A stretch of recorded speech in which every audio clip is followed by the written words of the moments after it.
Well, kia ora te whānau, and here we are at TSB Stadium in New Plymouth. It's round 4, the beginning of round 4 of the Sky Broadband Rapid League for 2025, and it's the Taranaki Airs, the home team, up against the Canterbury Rams. Both teams have won 2 of their 4 games in the Rapid League to date to sit 8th.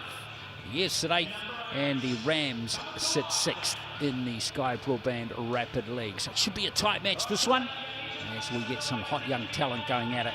Once again tonight, Glenn Lama here with former Tall Blacks point guard Lindsay Tate. And Lindsay, it's a chance to see some real young talent. You know, the Kate brothers. Mana Martin's only 17. That's in the Rams lineup, and then we'll get to see some youngsters in the Taranaki team as well. So there are the Rams sitting in 6th place. Nelson going great again with 4 straight wins at the top of the Sky Broadband Rapid League.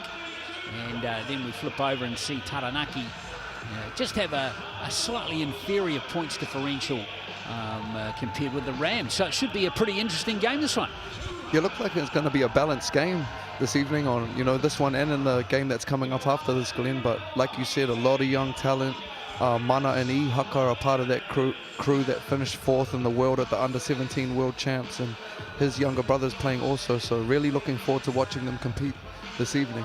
Yeah, Tawhiri Kate, number 1, is only 15 years old. He actually doesn't turn 16 until September. It's pretty incredible that he is playing at this level, right? I believe he might just be a young year 12 at Christ College, who are the defending national champions right now in Aotearoa. So really impressive. He's also part of that New Zealand, there'll be under 16 crew now that'll be going to our Asian championships this year. Pretty talented players too in the Taranaki team. We've got some hardened vets in there, Scott Telfer and Quentin Bailey. And we've got some pretty experienced players at Exeter. Hoiata been around a little while. The only really new player coming in is Riley Tuta, who is 20. Now those numbers, as we look at them, pretty even. What are we making of all that there, Lindsay? Really balanced. And you know what, we've got to remember it's a very short game here. Only got 4-minute quarters, so putting 33, 34 points on the board is a lot. So it'll be a high-scoring, fast-paced game. Might suggest, looking at paper, that Taranaki might have the edge here, but of those hardened experience. But the youthful enthusiasm of these Cape brothers and a couple of others might be making things a little bit interesting. I wouldn't count Canterbury out. You know, often on paper it looks like that with them. Probably a little ace in the hole. They do have 2 Tall Blacks on their roster right now sitting on the bench playing Rapid League, but I doubt whether we're going to see them this evening a whole lot. Indeed, and a good little test here for the coach of the Taranaki Rapid League team. It's Dom Kelman-Portal who's going to be coaching the team tonight. He's a bit injured at the moment. He looked good over there with his Jordans on. To see what he's got, coach. We'll see how he goes in the coach's seat, Dom Kelman-Portal, as we get set for action here. And we are underway with Taranaki having the first possession. Pretty similar colours.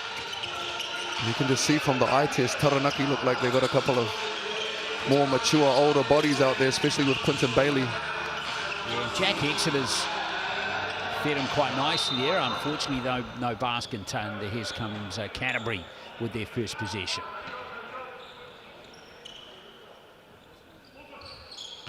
And this will be Tawhiri here that we spoke about earlier. He just gave the ball up, the young fella on the wing. He's got it right now. 15 years old. Incredible. Here he is. Ooh. Not a bad start, Glenn. Go get you a layup. I wish I could do that when I was 15. Very nice. His backcourt mate, Mana Martin, being up on the ball there, getting a deflection. He's a good young player as well. There's Telfer for Taranaki. High off the glass, and that's Scott Telfer getting Taranaki on the board in this game. Yeah, nice finish by Telfer there. Just took the contact and finished high and wide off the glass. He'll go to the line for 1 here. He's a key player in the Rapid League team for Taranaki. He's been averaging 8 points and 4 rebounds a game in the Rapid League so far. Remember, these quarters are only 4 minutes long. And there's a 3-point play from the Chemist Warehouse strike for Taranaki. And really solid start to the season for him. He's had some really good minutes in the NZNBL as well, so someone to keep an eye on. He's averaging 19 minutes in that. There goes the 3-pointer coming in from Ihaka Kate, but he's away with that one. Ihaka, the older brother of Tawhiri, also at Christ College. I believe he's the head boy there currently. So yes, really talented whānau. Yeah, we've got 2 Kate brothers and then 2 Isaac brothers playing for Canterbury in these games this evening. Pretty impressive, man. Pretty impressive whakapapa. Exactly, and they're all young as well. And they're all really talented. Now there's Bailey trying to post up there on Holmes, the youngster, and it's going to go against the ears. And probably could have laid that one down, Quentin, but trying to facilitate and get his teammates involved on that one. Turned it over. Keep your eye too on number 16, Jake Holmes, for the Rams. There he is, just dishing it and getting the ball back there. He has got some real skill as well. Jake Holmes, as you see, he's not shy on putting up a 3-pointer. He's a big, tall lad. Canterbury's still got the ball with about 9 on the shot clock. And Jake Holmes is averaging 8 points per game, 4 rebounds a game. Same stats as Telfer for Taranaki. Holmes here inbounding the ball. Confident 16-year-old. Yeah, they're doing a great job down there in Canterbury of developing their talent all the way through their representative program to the national team, and it's crossed over to the success they're having Rapid League all the way through to winning NZNBL championships. Back-to-back champs right now. That basket was ridiculous. Holmes slipped over, but still found a teammate who nailed it, and a little foul there on Quentin Bailey. Bailey seemed to lash out. Yeah, Sam Smith was kind of looking like there's not much I could have done on that one. I kind of ate a forearm, but he'll have to live with it. Referee's discretion. So Bailey now at the Chemist Warehouse stripe. Back-to-back 3-point plays for Taranaki, have them in the lead by 2. Tawhiri Kate. Trying to work off Smith. There goes Kate again off the same move. Nice rebound from Smith.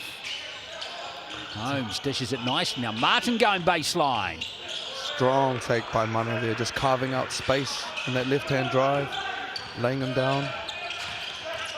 Got to catch the Nelson Giants Rapid League team the other day, Glenn. Really impressive. I think they're leading the league right now. Just the pace and style they played with. He's exited for 3. In fact, that last basket went to Ihaka Kate, who's got the ball again now. Nice pass, and now... Nice one more. There's Smith. And he shot the lights out against the Wellington Saints a couple days ago. Check out the pace there. There's Riley Tutor flying down court. Is it Jake Exeter? It's Exeter. It's Exeter, yeah. Great push by Exeter there. Unlucky that he didn't finish that one. He'll get to go to the charity stripe for a couple of freebies here.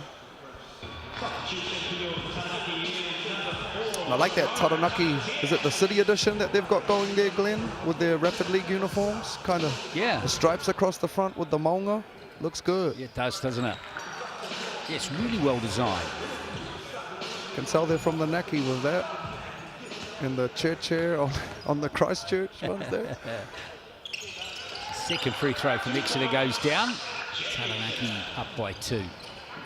See here a little bit of extended pressure by Tamatea. That's what he's in there for, to be a pest. I like that. Tough call there by Mikey Graham.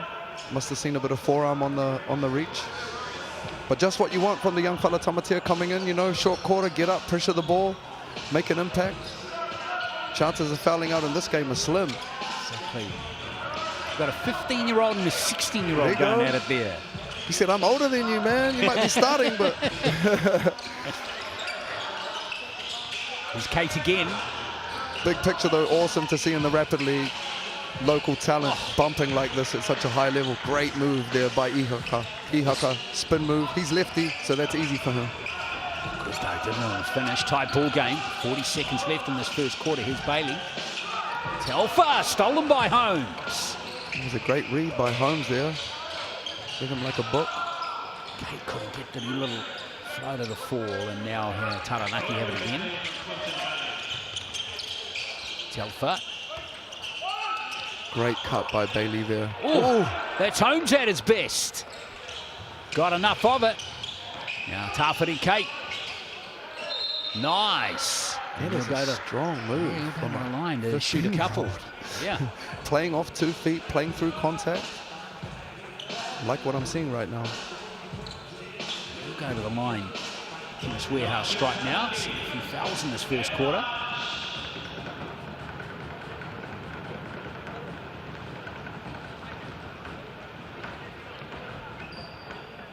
Taranaki here, they'll have one possession coming down. 12 on the clock. Tawhiri Kate with 5 points in this first quarter.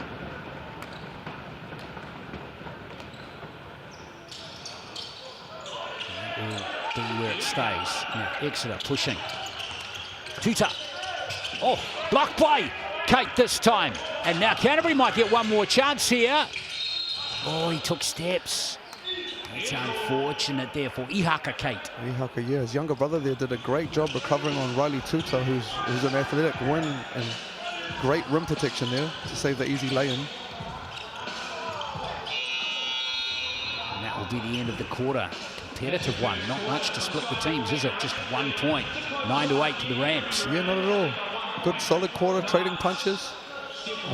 Canterbury hasn't got any bodies through yet, like we spoke on, so we'll see how that goes. These young guns, we'll see if they can play the whole game without getting any of their subs in. Taranaki will get some fresh legs through in this quarter and hope to keep the pace up, I would assume. We'll see what Coach Dom Kalmanpoto's drawing up. Yeah, in fact, we might mention that now because he's coaching. Because Drew Green is actually coaching the Cells NBL team tonight, because Sam McKinnon is actually in the US at the moment supporting his son. Right, a talented young hooper in his own right.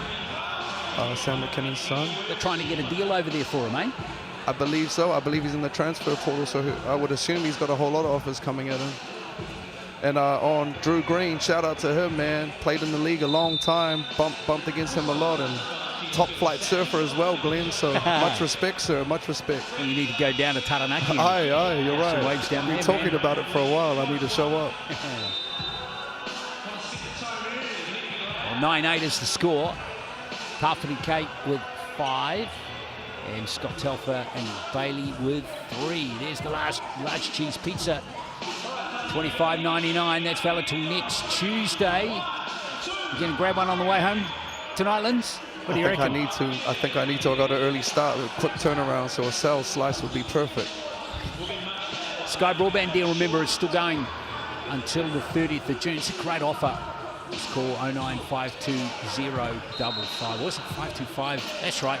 525555. Anyway, let's get started with the second quarter. And straight away, Ihaka Kate. Boy, those boys can play. Yeah, nice little play there. They just ran that play to clear out the left-hand side of the court for him. He's a lefty, and he just went to work off that spin move again and got a nice little lefty hook to start the quarter. Gotta love the composure both of them have. Absolutely. I mean, when we step between the lines, there's a saying in hoops that at your age, it doesn't matter how old you are when you step between the lines. So you love to see it when they really take that into account, these young men, and they play. They're not looking at people. It doesn't look like at all like they're in awe of anybody. They're just out there competing, which love to see as a fan. Well, Telfer's gone back to the line again to shoot 2 from the Chemist Warehouse stripe. Telfer maintains his 100% record, and Taranaki haven't missed one yet. They're 5 from 5 in this rapid league game. The free throw shooting has actually been a big feature in the game. More than half their points. Yeah. More than half their points. 60% of their points now from the line. Same play here to the other side of the court for Martin, and similar result. Similar result. Gets a layup in the smile, absorb that contact. It's the 3rd or 4th one they've got in the game, isn't it? Yes. Against bigger opponents. Just a little push there on Lyric Tuhaka, who's come onto the court. Another 16-year-old.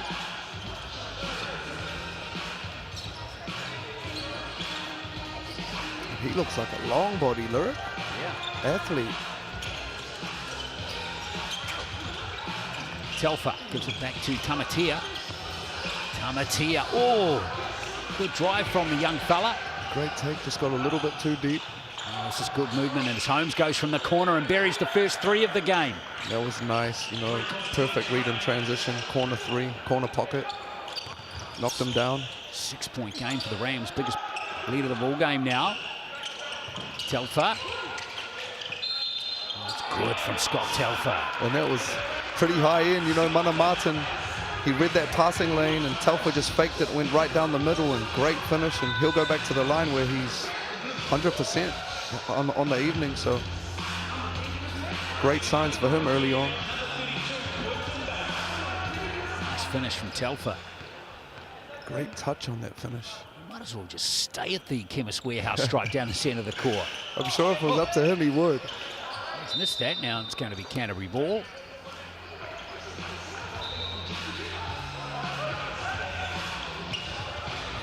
Canterbury won't make any subs during this game. It looks like Taranaki's just flipped a couple of bodies in there. Just seen Riley Tuta and Exeter take a seat. Here comes Carpenter Kate again.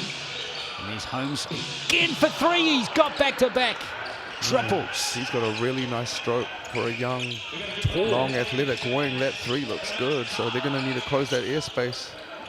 He's 13th student at Rangiora High School. Rangiora, okay. Yeah. Here's Exeter. It's great. I can do some scouting on the fly. Yeah, man. Here is Bailey. Shot clock down to 2. Exeter. Good D by Canterbury, and they've got the ball as well. Pushing it nicely, aren't they? Yeah, nice pace the Rams are playing with. And there's a foul on, I think that's Martin. It is. Mana Martin. Like that by Mana. When he backs himself in, he's aggressive. That's when I seen him playing his best basketball, and he looks like he's in that mode right now with this group, so that's great to see. Playing confidently. 17 years of age. Second season at the Rams. His dude's also young, Glenn. Yeah, he got on court 7 times. Oh. Yeah, he got on court 7 times in the NBL last year.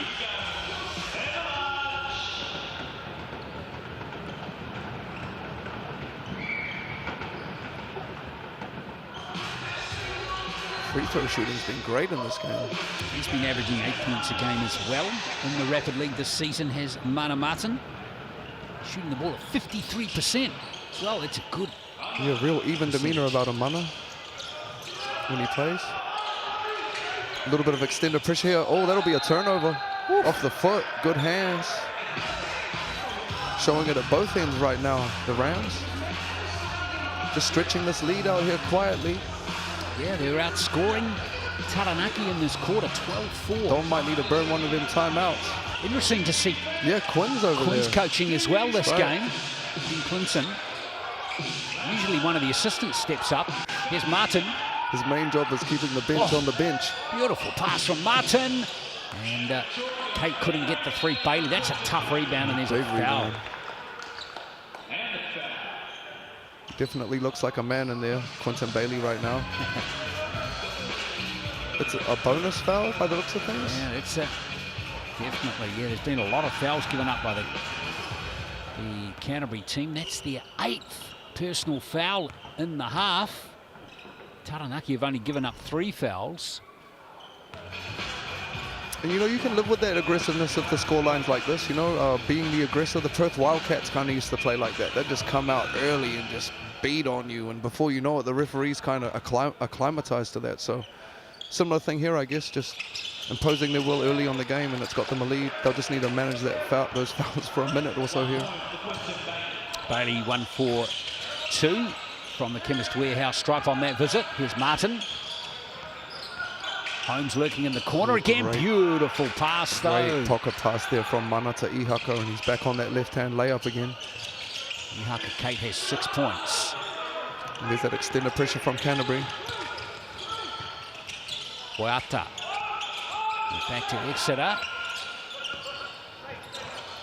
It's a lot of switching for Canterbury defensively, very interchangeable. Bailey. Good take. Squeeze through on the baseline there for an easy one. Start from Quentin Bailey. He's got 6. 8-point game it is. Just under a minute to play until halftime. Here's Tawhiri Kate again. Smith. Good find. Gives it over to Ihaka Kate. Can't bury the 3, but Johnny on the spot. But he has it stripped out of his hands. Here comes Exeter. Bailey for 3. Smith. Got about a 10-second differential there. Lovely pass to Holmes. Can't get the reverse to fall though. Bailey, he came up too fast for him. Didn't come up too fast for Bailey though. Yeah, just too big and too strong, too long there. Easy lay-in transition. Player timeout here for the Rams. 17 on the clock, right before the half. See what they come up with. Interesting to see them call the player timeout.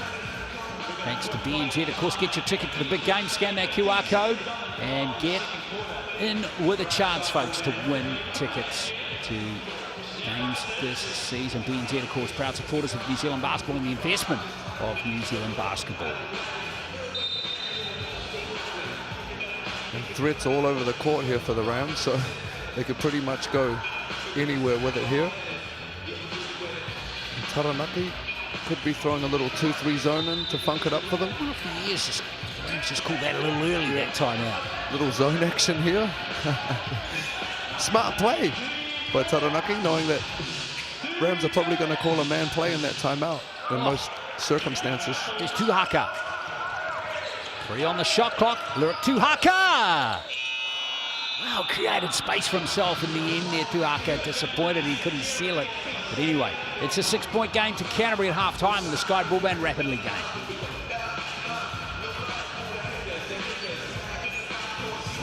We got Jake Holmes with 6, Ihaka Kate with 6, Mana Martin with 6, and Tawhiri Kate with 5. Very balanced, scoring, very balanced. Poor old Sam Smith's the only one.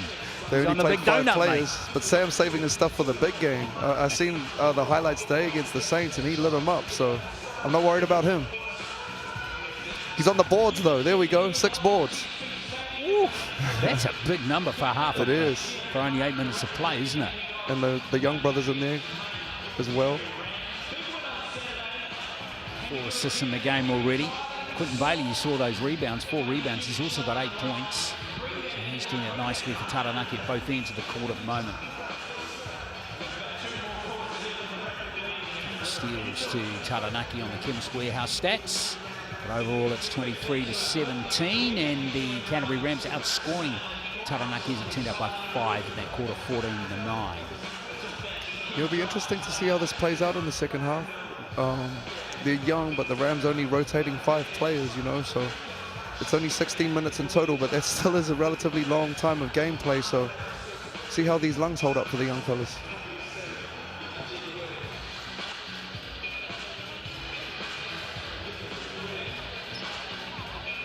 So Tamati is going to come back into the game, so to Riley Tuta. No, he can shoot the 3. Yeah, Riley, a little bit quiet in this first half. I'd love to see him start imposing his will on the game a little bit and demanding the ball, because, man, he's a super talented young player out there. Yeah, 17 of the, what is it, in fact, 15 of the 17 points the Years have scored have come from those vet players, Telfer and Bailey. So I suggest that maybe a couple of others need to step up. Yes, just like they are with the Rams young bucks right here.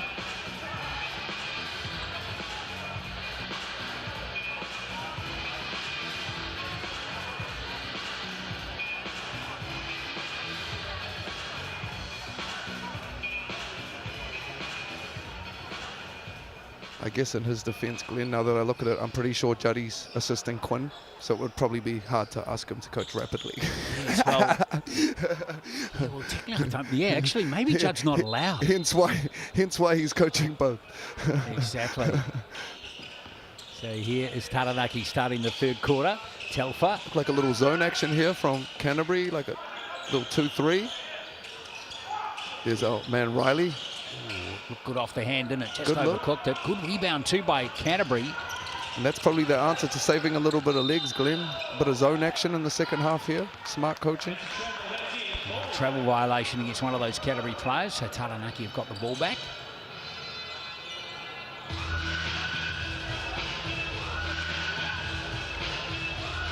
Jack Exeter. First season in Taranaki.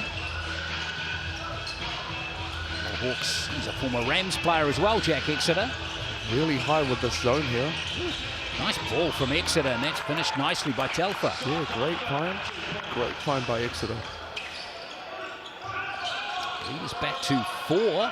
This is high as 10 at one point. Some nice comeback from the home team. Martin almost taking steps there. Both teams in the zone now, early in the second half. Oh, that worked out for Kate beautifully. Here's another 2 to him. He's got 8 in the game. And that's the weakness in the zone. You know, you give up. You could potentially give up 0 boards there, and comes back to bite them on that possession. Taranaki. Telfer thinking about a 3. Giving it to Tamati, who's had it stripped out of his hands. Here comes Jake Holmes.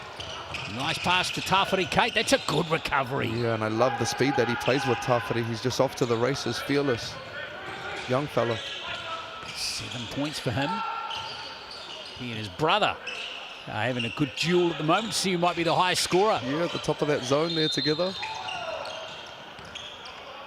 There's Telfer being fouled again, so he'll go to the Chemist Warehouse strike once more. And I like that by Telfer, you know, getting some penetration into the zone. Often we get stuck, or teams get stuck kind of on the perimeter, firing up 3s. I like that, forcing the issue a little bit, stopping the clock. What am I talking about? I thought it was a foul. Same. What the heck has happened there? Called against Taranaki. Here's Kate. Good find. Just a little bit off there on the delivery. Back in position though. Getting the ball back from his brother. Smith gives it to Ihaka Kate. Nice feed to Holmes in the corner. In the gate, cuts another 3, Jake Holmes. Yeah, and he's shooting the lights out. I think that might be his 3rd for the game. Correct. And 2 from the corner, so great start for him. Check out that lead now, it's 11. He's just yo-yoing back and forth. He's down to 4, and then just like that, back up to 11. Oof. Finish from Exeter, he's on 4 points now. How did he sneak that through? Uh-oh. Holmes from that spot in the corner. Still going to be Canterbury ball with 18 on the shot clock. Yeah, great job of running him out of that corner because they didn't want to let him get another clean look up. He's been lights out this evening. Nice try from Exeter. That lefty finish through traffic is tougher than it looks. Oh man. I always struggle to understand how in a 2-3 zone, if there's 3 people on the baseline, somebody catches it under the ring. Should never happen. Yeah. Jack Exeter caught out of position there, and he concedes the foul. There he is. It's a solid foul. Solid. He got the timing of his jump wrong. Yeah. Well, it looked worse than it was, though. He was actually saving it. So Mana Mutton is at the Chemist Warehouse strike for these free throws. It looks like they might have called an unsportsmanlike, maybe.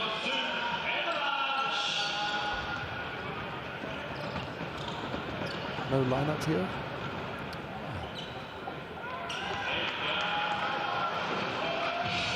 So even though it looked like it wasn't on purpose, must have got him with an unsportsmanlike foul there by the looks of things.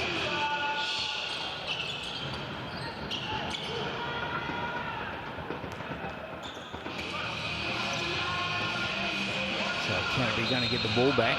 Side out here. Taranaki's matching up again. They've had enough of that zone. Smith.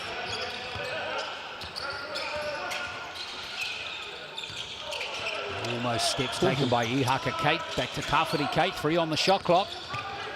Nice fake by the 15-year-old, and the finish is sweet as well. I love the way he's getting to 2 feet there and playing off 2 feet. Gives them options. Counters. Great finish. Defense bit on that shot fake. We're always talking to our young ones about staying down. I tell you, Tawhiri Kate put him alongside Jackson Ball. He's having a ball game tonight, Tawhiri. I tell you, mate, down give that 5, 6, 7 years, and that could be the Tall Blacks backcourt, couldn't it? I don't want to put no pressure on them, but we definitely have some really talented youngsters coming through. That is, you know, as a basketball lifer and a fan, I'm excited to watch all of them and where their futures are headed. You know, you speak of Tama Isaac. He's one that's coming through who he'll be playing Division I basketball at a high level in the very near future. We're going to see him in the Cells NBL game, which of course starts at 7 o'clock. Telfer. Isaac's numbers have been very good this season. Here's Tamatia. Hard off the glass. Probably had Exeter there, Glenn, on that drive, but all learnings when you're a young guard out there getting some burn in the Rapid League. Kate kicking it back out to Martin for 3. Good find. Exeter has the ball. 36 seconds left in this third quarter. There's Tuta. Nice ball rotation from Tamatia back to Telfer, who drives nicely, but not successfully. Here's Smith. Smith, he could go coast to coast just about there. Gives it back to Martin for another 3. Bailey with the rebound this time. Exeter. End-to-end stuff, but no points. 8 seconds left in this quarter. Holmes, that's a good pass. And there is Ihaka Kate getting 2 more. Let's see what Bailey can do here with 2. Exeter! Can't get it to 4, but it's been a very good quarter again for the Canterbury Rams as they stretch that lead out to 14 points. And they have outscored the Taranaki 12-4 in that quarter.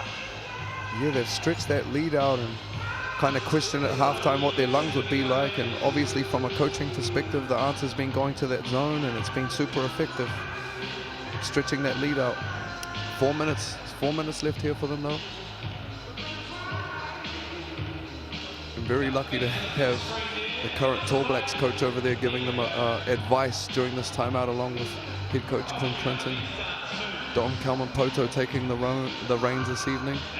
Sam McKinnon's overseas on duties with his whānau.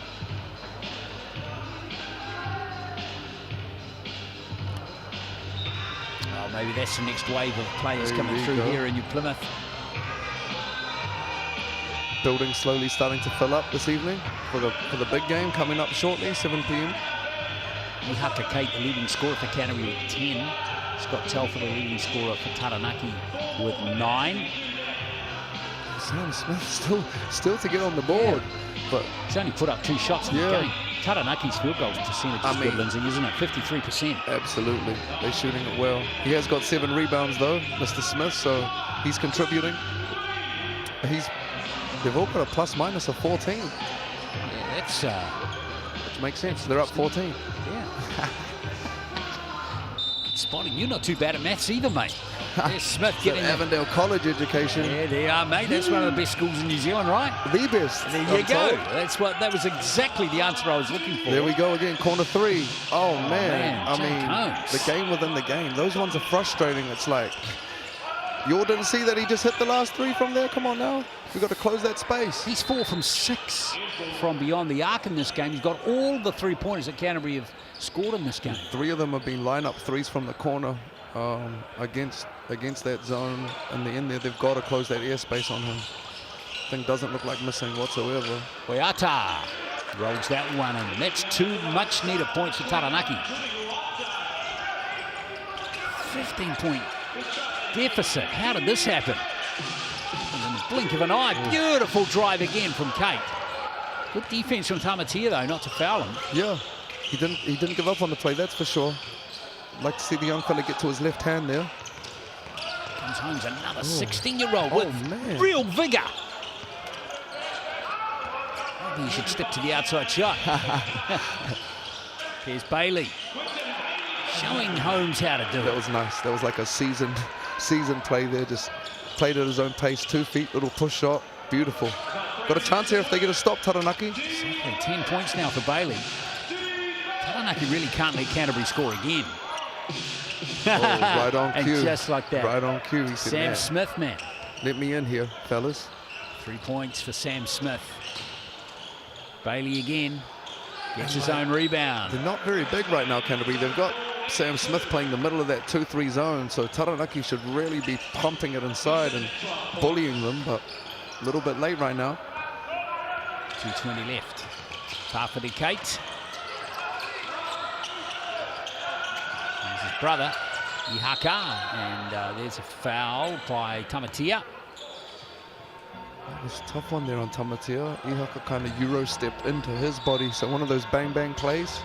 but that's part of the game, trying to get people out of position and close that gap, draw contact, and get the referees to make a call.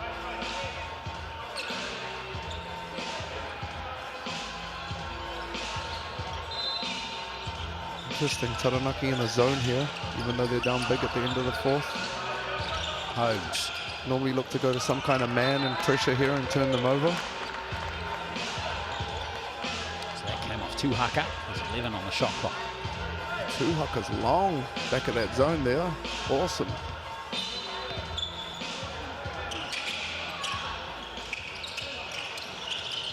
Nice pass into Smith. Good find by Sam Smith. Tuhaka, Kate for three, just can't quite nail it. Corners are wide open. Great rebound from the young fella. Smart heads up play there.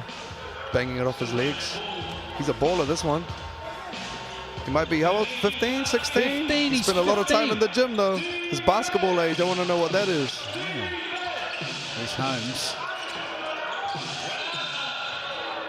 Steps taken by Ihaka Kate. He's pretty effective with that normally, Ihaka. He throws that ball fake opposite and then drives back. And that's the first time he got caught for steps, but...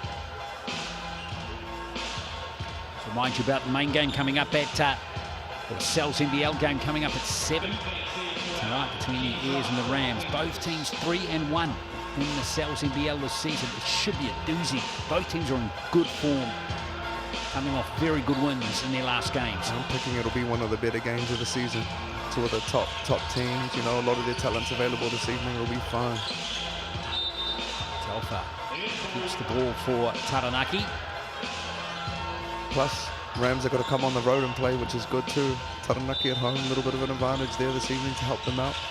Tamatia. Riley Tuta. Oh, well anticipated by Holmes, but then he throws it away to Tamatia. It's a nice stay play from Martin. Get back on D quickly.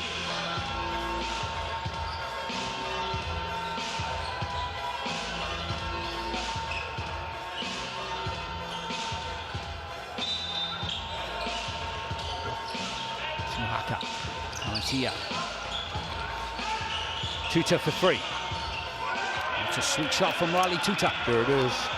Riley can really shoot that thing. He can fill it up when he gets going. So I'd like to see a little bit more of that from him moving forward for sure. Talented.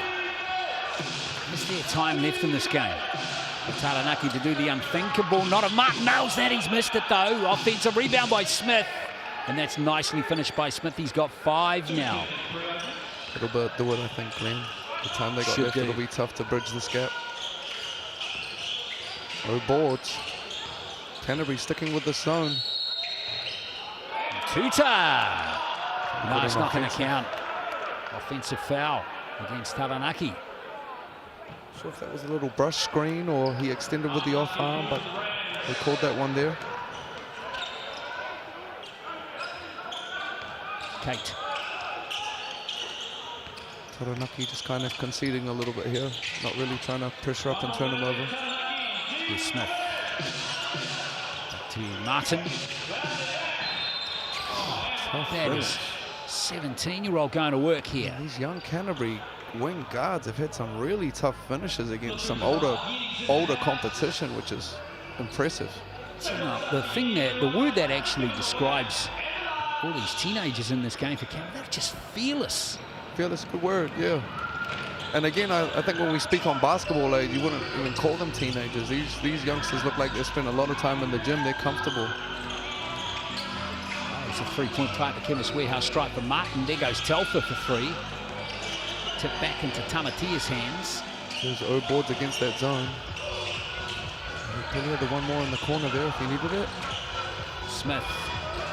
Last 30 seconds. Good find. Nice fake at the three-point line by Kate and Martin. That just got a little ugly there, and it's going to be Taranaki ball. 21.9 left. It's been a very good all-round performance. 3 players hit double figures for Canterbury now, Lindsay. You're really balanced, really, and then one with 9, another with 5. I like what I see. Only 5 of them touch the court. Yeah, no subs as we suspected. Every single of these 5 players have played really well for Canterbury. Tuta again.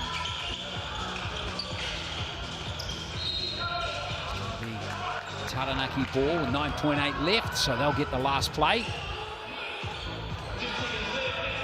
Tight first quarter. Canterbury only led 9-8 at the end of the first, but since then it's all been Canterbury. Yeah, so much for fatigue, stretching it out. It's been the opposite. The young boys have just growing in stature as the game's gone on. Player timeout here. 1.9.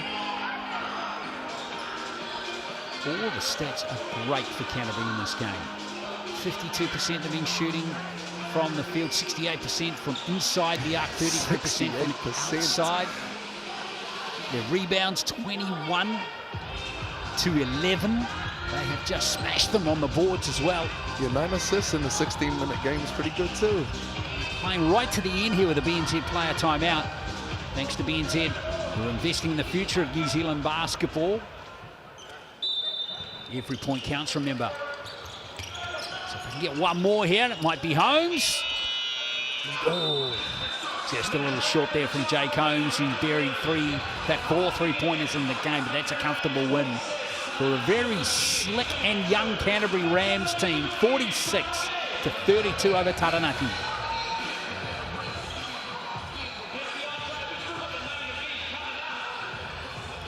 Here's the Chemist Warehouse stats. Super balanced there from Canterbury, as we spoke about a little bit earlier. Quinton Bailey and Scott Telfer having a great game also, but no match for these young guns from Canterbury this evening. And as we flip over to the rebounds, so you see Smith there with 5. What about that? 9 rebounds.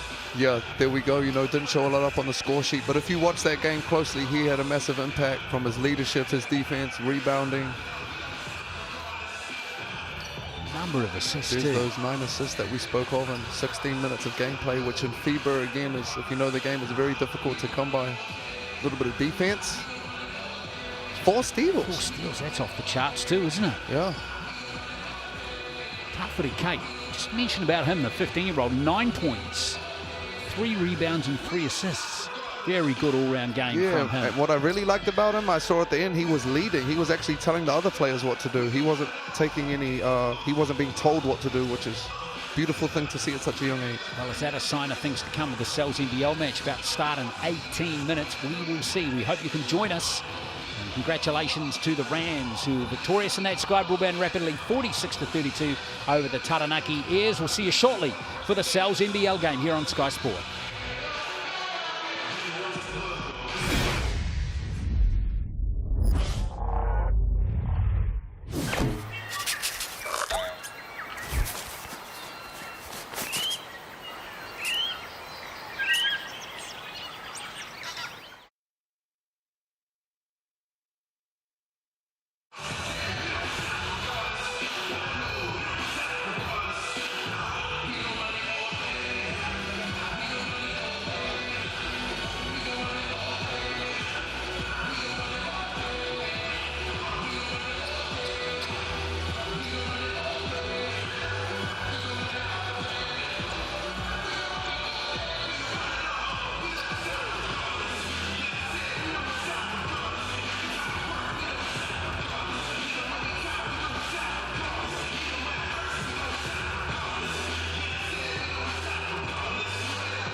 Kia ora everybody and welcome here to TSB Stadium in New Plymouth. It is round 4, the beginning of round 4 of the NZNBL for 2025.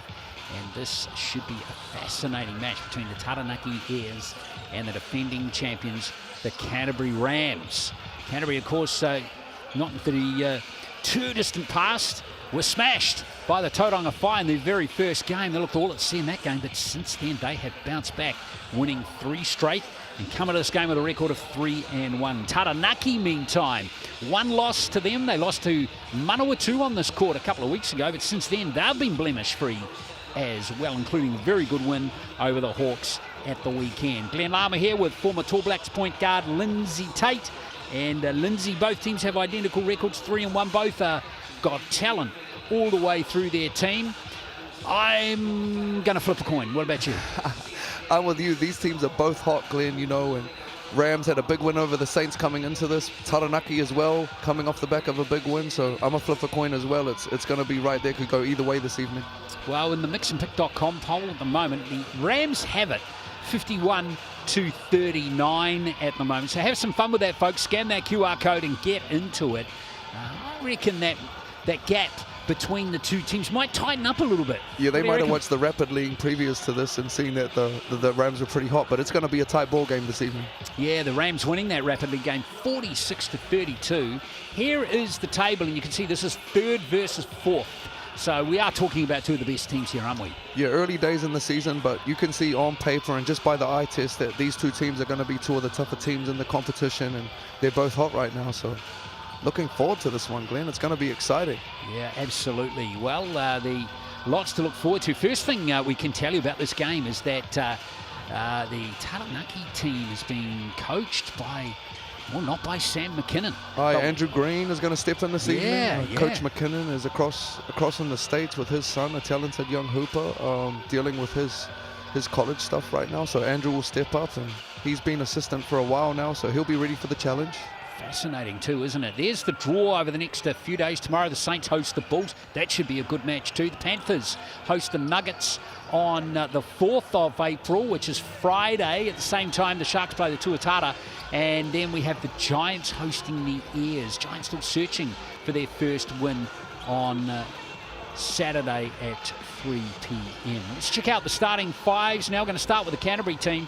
Taylor Britt, Walter Brown, Kaya Isaac, Kyle Bowen and Tohi Smith-Milner is the starting 5. Bowen's just come in, of course, from Melbourne United, who defeated in that dramatic series in the Australian NBL Championship with Illawarra. Let's hear from Kyle right now.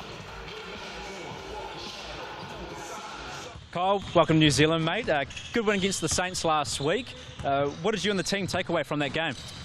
I think just what we're going to take from the next couple of games, just, you know, finding our identity. We've still got some pieces coming in, and I'm certainly one of them, but, you know, just finding our groove, and we've obviously got a lot of talent in this team, and just, you know, just trying to play as one group. So the Airs, they have some pretty big size. They lead the league inside the paint. How will you and the team go about slowing down Harry Froling, Carl Davidson tonight? Absolutely, yeah. We know it's going to be a physical war, and we definitely respect the talent that the Airs got. But yeah, we're just looking to bring the fight, definitely be the enforcers and the aggressors in the physicality area, and you know, just play our style. Cheers, mate. Good luck. Yeah, Kyle Bowen there. Must be mentioned too that CJ Penha, the American in the Canterbury lineup, is not playing this game. Let's have a look at the Taranaki starting 5. No change from the team that beat the Hawks at the weekend. Carlin Davison off a triple-double. Armon Fletcher, Harry Froling, Jack Andrew was brilliant in that game as well, and Owen Foxwell, the silky smooth Owen Foxwell. Let's hear from Davison right now. Carlin, congratulations on a strong start to the season, mate. Probably the biggest test tonight against the Rams. What has Sam asked you and the team to focus on tonight? Just stick to our basics and just play our game, and hopefully we can come out on top. Your game continues to expand, obviously triple-double over the weekends. What are some of the things that you've worked on the most coming into this season? Well, I had another off-season with the Breakers, so it was good. I got to work on a lot of things, but my teammates, man, they make it easy for me. But yeah, I'm just enjoying basketball at the moment, and yeah. Thanks, Carlin. Yeah, Carlin Davidson's numbers are pretty solid, aren't they? 25 points per game, 52% three-pointers, 55% free throw. Well, I'm sure he'd like a boost in that, but 9 rebounds and 3 steals. Speaking of good numbers, Lindsay Tate, look at those numbers on that left column. Yeah, 103 points, 104 points on the board. Anytime you're scoring in triple digits at this level is pretty impressive. And you see the 50 rebounds there. A lot of talk heading into this game about the size of Taranaki, kind of versus obviously the size of the Rams, but their ability to stretch the court with their three-point shooters with size. So points in the paint too, 55 points in the paint, living in there. Yeah, that mixandpick.com. I'm just wondering if everyone might be thinking to see that mixandpick.com poll again and seeing if that might change. Referees Martin, Pan and Graham are all set to go for this game here on your Wednesday night on Sky Sport. Let's have a look here. 53 to 37 now. It's actually increased, but I reckon they're going to come back. Because if Taranaki, in all seriousness, if Taranaki play like they did against Hawke's Bay, they destroyed Hawke's Bay, who were in good form, and we had all 5 starters playing really well in that game. Listen, you don't need to sell me. There's no reason at all that Taranaki could knock these guys over this evening. This is going to be a ball game, absolutely. Yeah, they were a real combination. What about Sam McKinnon not being here? We just touched on that before. You know, does that change the dynamic? What do you think? I mean, it obviously does whenever you don't have your head coach, but I'm assuming that they spoke about this at length. You know, Sam knowing that he has to go across the water and support his whānau, and Coach Green's been around the league for a long time. I know he's been in the traps trying his trade as an assistant, so they'll be fine this evening over there, Taranaki. They know what they got to do. They're professionals. Yeah, some pretty solid experience in this team for sure. When you speak about experience, Glenn, pretty nice luxury to bring Max Darling off the bench if you're the Canterbury Rams. He's a tall black and a breaker. Speak of luxury of riches for both teams. Yeah, Walter Brown back in the mix now, of course, after finishing up over in Australia. Of course, he played for New Zealand last month. Yeah, and they'll be really excited to get Walter Brown back. He's been unavailable the last little bit, so... You know, and a lot of intangibles, a lot of energy, multifaceted player. So, you know, big win having him back on the court this evening for the Rams.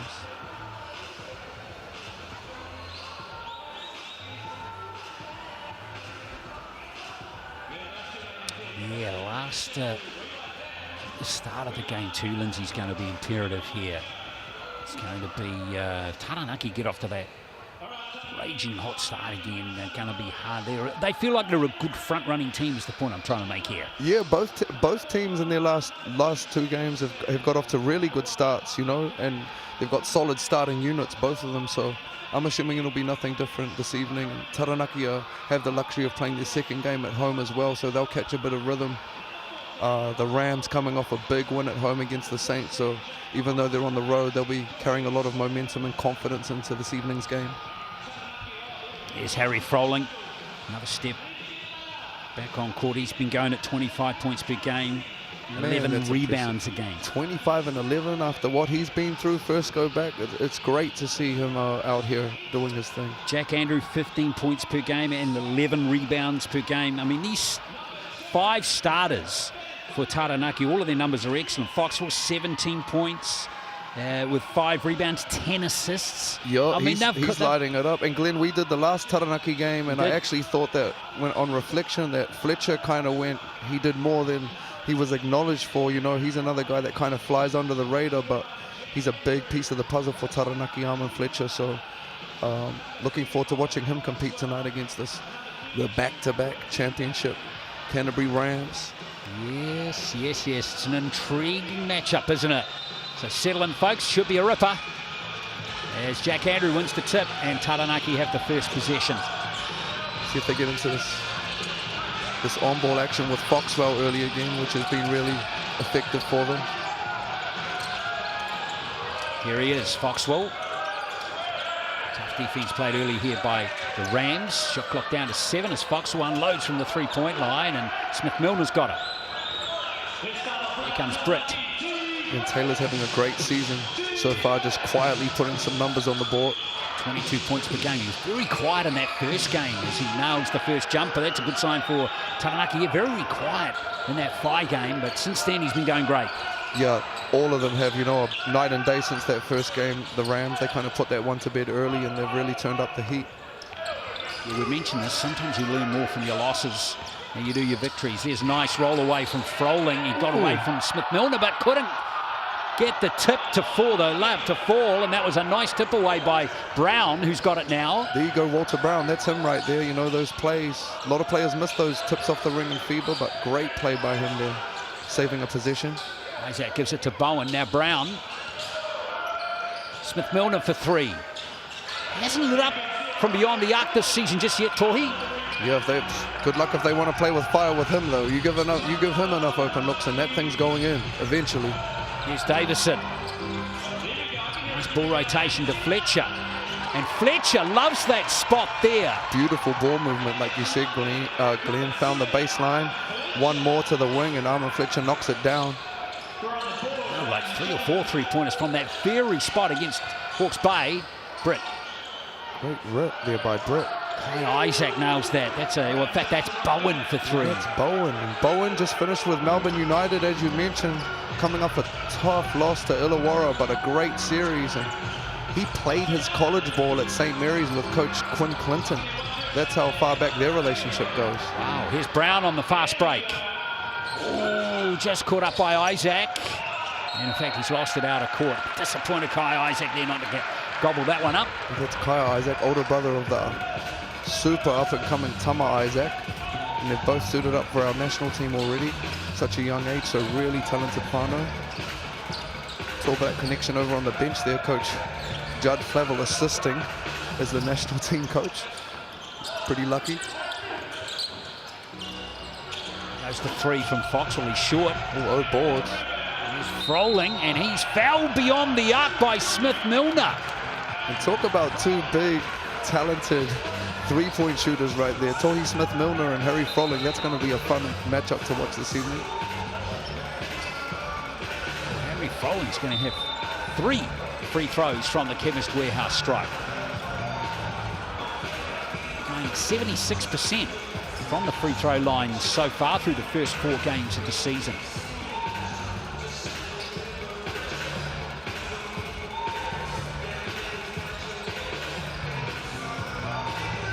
All of these Taranaki players very well against Hawke's Bay. Just look a little on edge at the moment.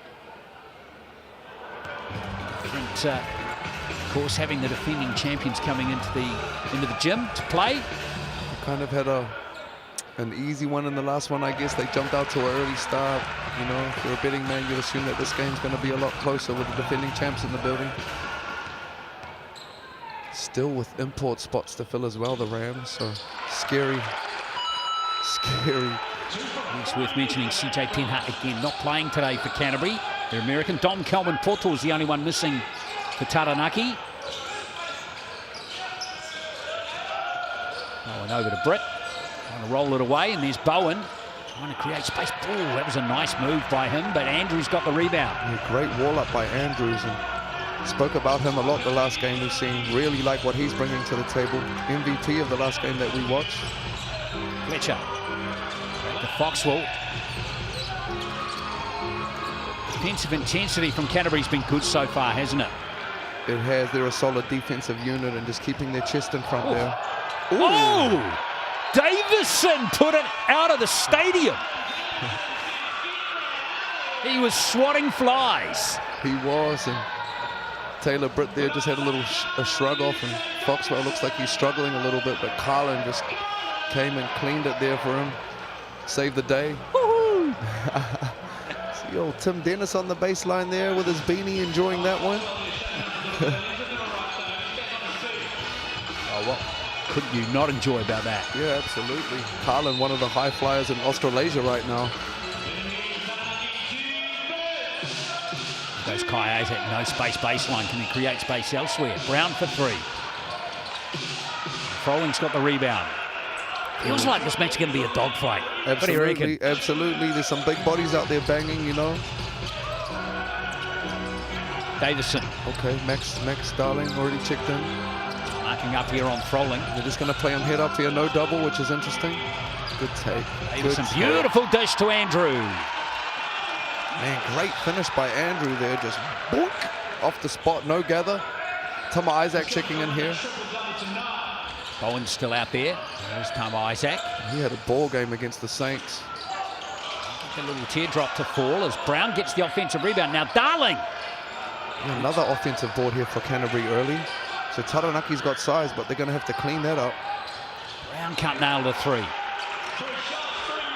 Often I think we think that size means that you're going to be winning the rebounding game, but you know, it's often anticipation, quickness, being alert that wins the rebounding battle.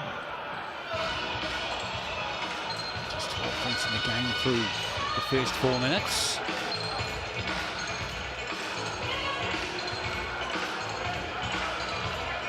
The bench is a bit more depth there on the Canterbury bench, arguably. Tama Isaac. Great start to the season, 19 points per game. Shooting the ball at 60%. A block by Andrew. Here comes Davison on the break. Davison!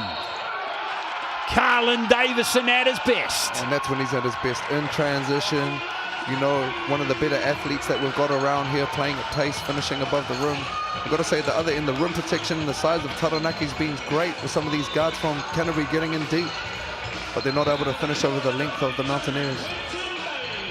Carlin Davison off to the Chemist Warehouse strike for a three-point play. Triple-double in his last game. Another big body, Bailey coming in, so they just keep throwing them at them here, the Airs. Three-point play completed by Davison. And it's Taranaki up by 5. 6-0 run for them at the moment. Isaac. All stolen by Fletcher. Armand Fletcher. Well, he lost his foot and his poise there as Darling comes forward. Now, look at the lane wide open for Max Darling. Yeah, that was crazy. Obviously, just a little bit of a communication breakdown there. Frolling's talking about it, but if Max Darling gets an easier point than that this season, apart from a free throw, I'll be very surprised. There's his first 2 points of the game. Darling, he's been going at 13 points per game at 54%. Another one, I think he had 17 points in the first quarter against the Saints the other day, coming off the bench. He just lit up. Obviously wasn't hanging his lip or anything about that. Good sign, isn't it? Absolutely. Tries to get a screen from Bailey, who rolls away. Bailey on Bowen. Bowen with the rebound. And Bowen's got a motor. Watched him a lot with Melbourne United. He just keeps going and going and going like the Energizer Bunny. It's come off Davison's foot. 18 on the shot clock. Might have been a thought Taranaki would have move clear a little bit there, but the Rams come flying back. A little zone action here from Taranaki on the baseline out of bounds. Darling for 3, and he nails it, and we've got a tie ball game again. And they give up that 3 to Max in the corner. Coach Green won't be happy about that one. A 5-0 run for the Canterbury Rams, gets them back on level terms. Davison. Is that deflected out of court by a Canterbury player? No. You see there, Glenn, a couple of times they've come off those on-ball screens and picked up the ball at the point of attack, and they haven't stretched the defense, and it's made that next pass a little bit more difficult than it should be. Come Isaac.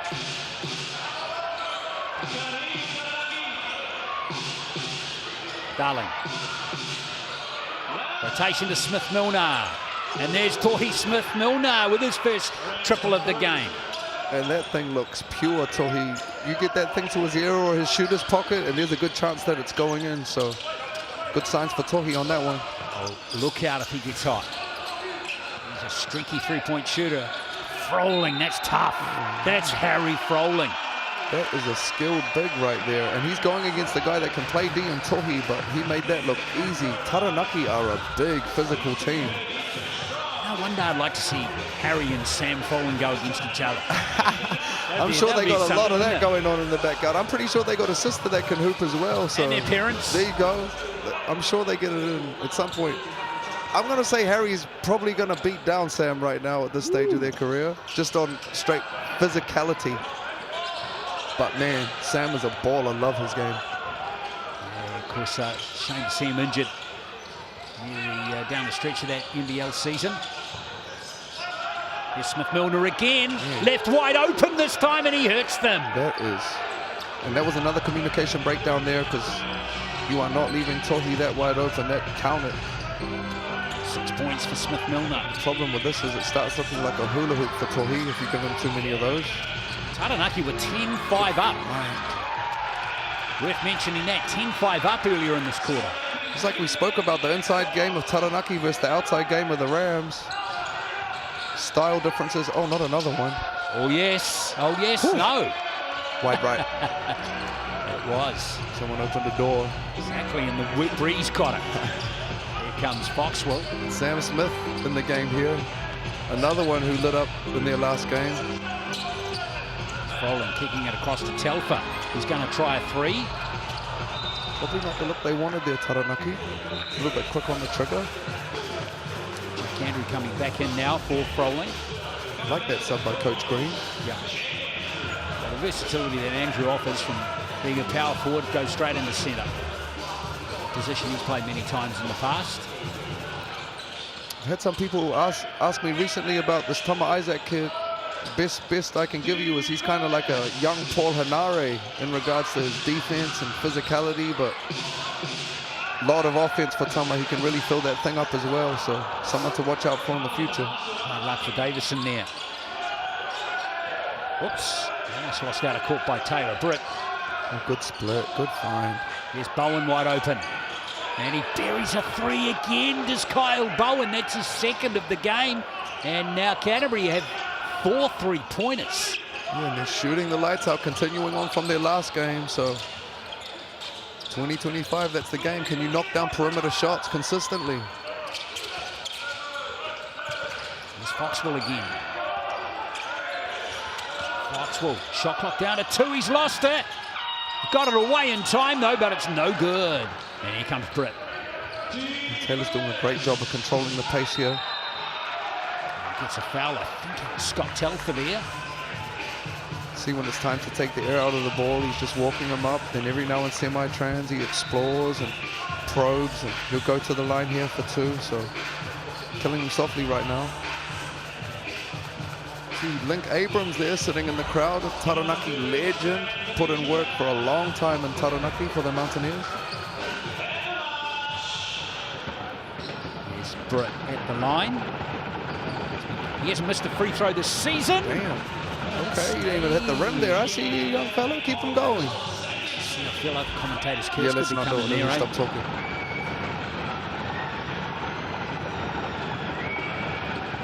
Hey, we got you, sir. Never looked like this again. Shooter's touch. 20 to 14. This is a bit of a comeback here by the Rams. The biggest lead of the game now. And a lot of the damage being done from the three-point line, as to be expected. Great cut. Nice long arms there of Telfer. He gets his first 2 points.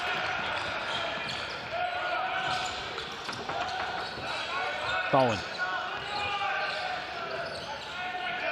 Kyle Isaac.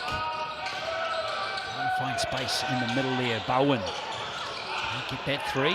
Isaac almost made a nuisance of himself there. A good battle on the board there, Kyle Isaac.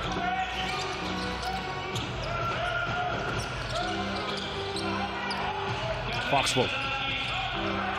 There's that middle on ball, Foxwell and Jack Andrews, that's been effective for them this season. Exeter's out there. Now Bailey. Oh, Bowen had a black shirt on there, did he? Yeah, he caught him. He stunted at that post there, and Quinton Bailey looked like he went to kick it out, but just lost the handle. Brown back to Kyle Isaac. Short clock here, 10 seconds. Exeter called for the foul.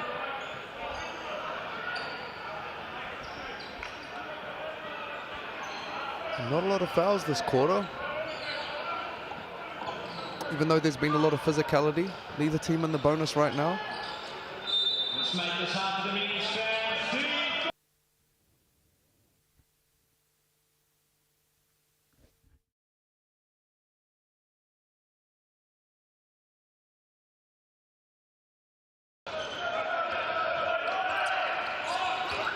Seven-point margin.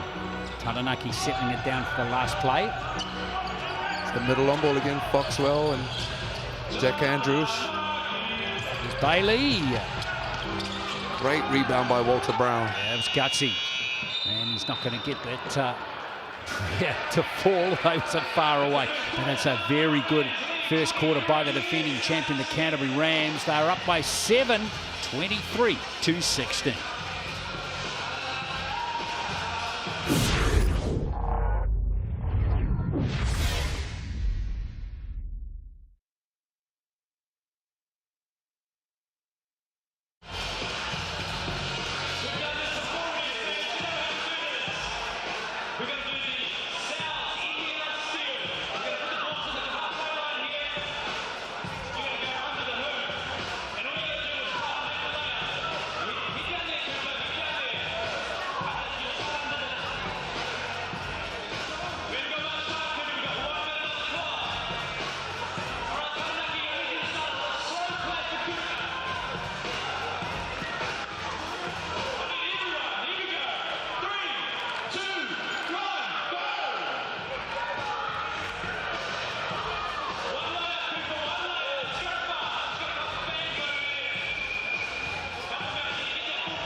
$23-16 to Canterbury over Taranaki on your Wednesday night. There's the large cheese pizza for $25.99. Scan that QR code. That's a great deal, valid until next Tuesday, but only from Cells.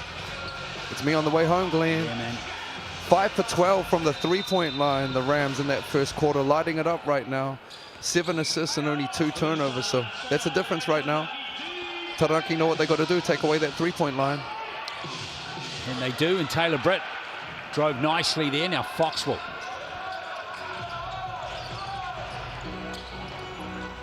Here's Fletcher. Over to Davison, and foul on from their count. They're going to be a counter. Funky little play there, like a mini alley-oop lob and one. No the basket. big fella. No basket. Okay.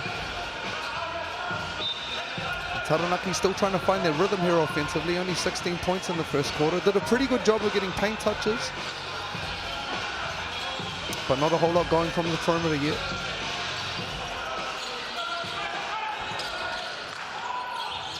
Foxwell.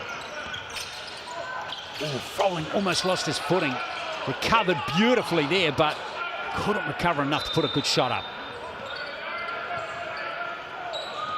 Opportunity goes missing there for Taranaki. They're shooting the ball. They're 6 for 16 in the game, 37%. Canterbury not shooting the ball much better, to be fair. They're at 40. But they are, as you touched on, good from the three-point line, as Darling proves again right there. That's been the difference. That'll be their 6th 3 for the game already, and we're not even 11 minutes in. So Taranaki really need to figure this one out and run them off the line. And Darling's got 3 of them now. Off the bench. Love that, you know, when you're a player of his caliber and for whatever reason, you know, coach asks you to play a slightly different role and you just come out and do your thing because you're a pro. Darling already has 11 points. Quietly too. What's happened there? Canterbury foul. They caught him a little bit of a frustration foul on the smaller point guard and just smoked Taylor real quick.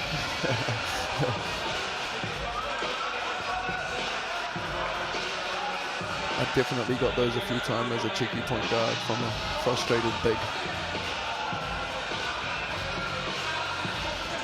Biggest lead of the ball game at the moment is what we have right now. Quinn Clinton doing a great job. He's only 26 years old. Yeah, really talented up-and-coming coach. Coached Christ College to a national championship last year. Tama Isaac leading the way. Good rebound by Carlin Davison. He's off to the races, but Canterbury get back in good numbers, don't they? Yeah, just a little bit sloppy from Taranaki right now. Just need to tighten up a little bit. And you did ask me earlier if Coach Sam McKinnon not being here would have an impact on them. And right now it would look like it is having an impact on them. It's like they've got the reliever teacher out here or something. They need to lock in. See if they can get the reliever teacher getting some points. Fletcher still can't get the points. Oh, it's come off a Canterbury player. Bowen's not convinced. And you know Canterbury's been talking about this all week, that Taranaki's going to send numbers to the board. So great job by them there, creating an extra position and a game of positions. Froling. Taranaki haven't scored in this quarter yet. Davison. Max doing a great job of climbing up under him there. There's Brown defending him beautifully. Walter Brown, great job. Here he goes. And that's what he does, Walter Brown. Oh, Taranaki come back, and Davison on Darling here. That's Great a shame. hustle by Max there to get back and close the distance on Carlin. It's a shame Carlin lost control of the ball It there. is. Now Andrew. I'd like to see Andrew Jack Andrews get aggressive there. He's got the small, there we go. Second Big dunk of the fella. game for Andrew. I like that, I love that. You know, he's got a smaller Walter Brown on him there, and he needs to take advantage of that. That's their advantage, Taranaki. So exploit it. Oh, Isaac should have nailed that free throw. Lovely pass from Taylor Britt. Looked like he might have thought he got a little push there, but referee saw otherwise. Fletcher for three. Rolling. Brilliant rebound. No. I'm not going to lie, I'm with Harry on that one. We playing pickup, we arguing over that one, so that's fair game right there. That's an O board. Let's see if the replay can. Oh, Rich he's felt Darling there. Oh no, Max is a big boy, man. He felt like a sack of potatoes there. But good play by him to sell it either way. Timeout called by Drew Green. So Taranaki going to this timeout, 8 points down, 26-18. Yeah, and good timeout there just to stop the bleeding and talk things over. Especially with Froling, looked like he needed a little bit of a blow there, so instead of getting him out, just burn a timeout so we can keep him on the court. Low scoring quarter so far, Lindsay, too. Only 5 points in the first 2.5 minutes. It has been low scoring.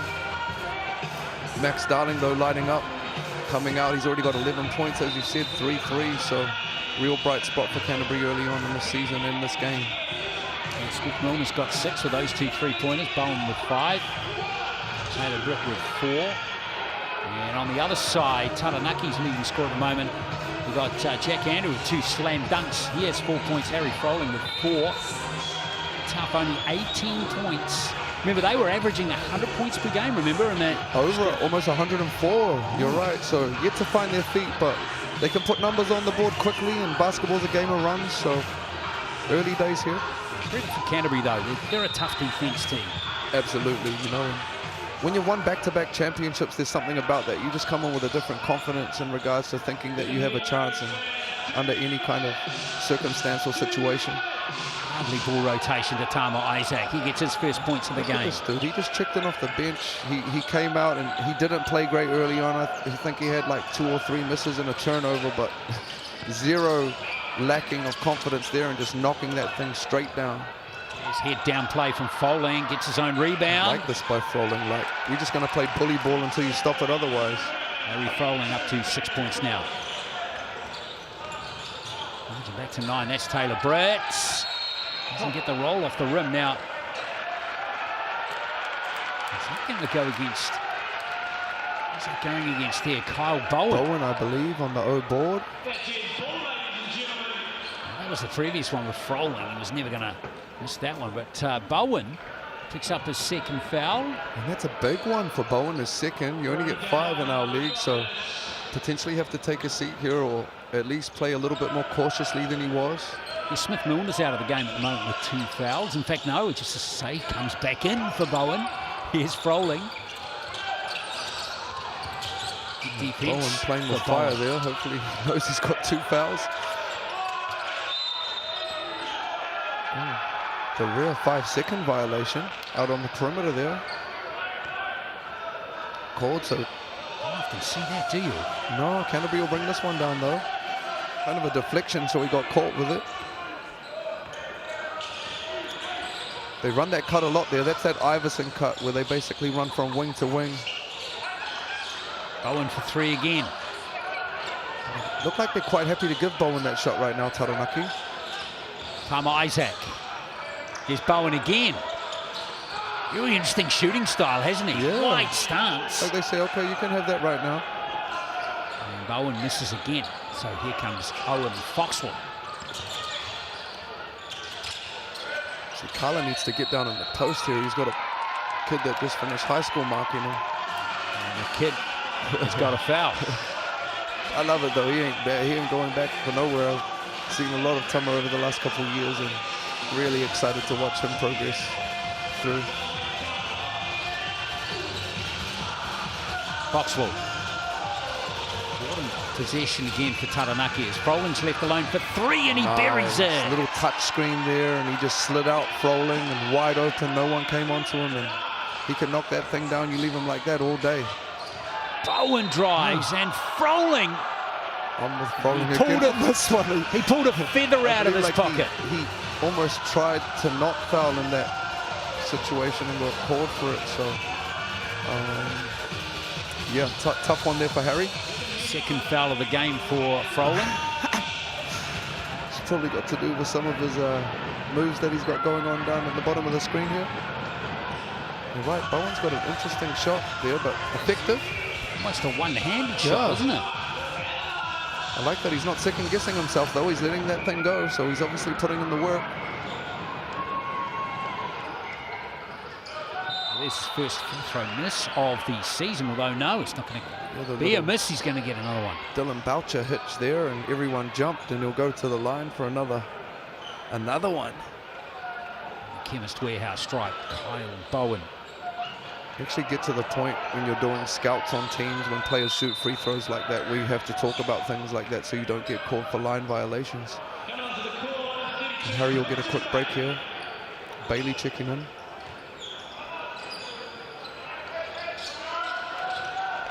Armon Fletcher. Armon Fletcher's been quiet so far early on in this game.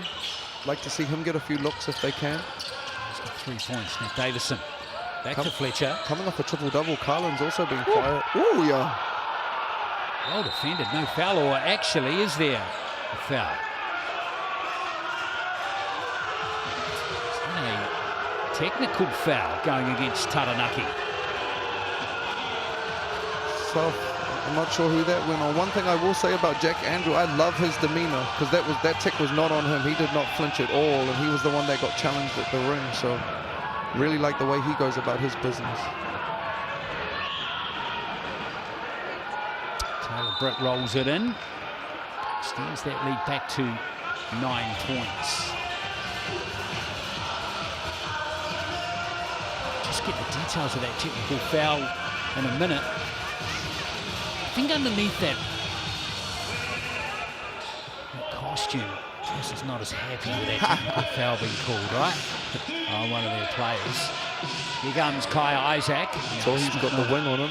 Good find. And there's the 3 from Tama Isaac. He's got back-to-back threes now. Again, coming in full of confidence and up the floor. It was someone on the bench. Okay, yeah, They got bench, the technical. yeah. Okay, that'll make sense. Bench technical. You see them kind of rally the troops around and have a court at all about being disciplined on the bench. You never want to give up a point, you know. We all get frustrated during the game. It's a game of emotions, but we don't want to give up anything freebie from the bench unnecessarily, so I'm sure that's what that little talk was about. Especially when you're 8 to 9 down, aren't you, against the 2-time defending champions. Absolutely, and no lie, in their defense, it's hard because you're always asking the brothers that are sitting on the bench not playing to be engaged, to be watching, to be cheering and caring for their team, so we're not going to get on them too hard, but at the same time, as we said, we're not going to give up any free ones by getting on the referees unnecessarily. So 35 to 23 is the score. Canterbury up by 12. Outscoring Taranaki 12-7 at the moment. Max Starling still the leading scorer in the game with 11. Froling with 9. He's on the bench at the moment with 2 fouls. He's got 7 rebounds as well too, Lindsay. Right now, their superstar Carlin Davidson, I mean, he's their guy, and he's got to step up right now, you know. 3 turnovers, he's 1 for 4 from the field. You can see he's a little bit frustrated, and this will be his learning, you know, stepping up from being kind of a young gun to a bona fide superstar. Is being consistent and, you know, finding your way through these difficult situations. Let's see if Taranaki can start cracking off that time out. Here's Fletcher. I'd love to see them get Carlin inside in the post with Walter Brown on him and go to work out just like this right here and be aggressive. And if the double comes, we just make the read. He's been a bit shy like on. this. I like this, Glenn. Why hasn't he done that before? I like this. It's good. We got plenty of time. I love it. I like that.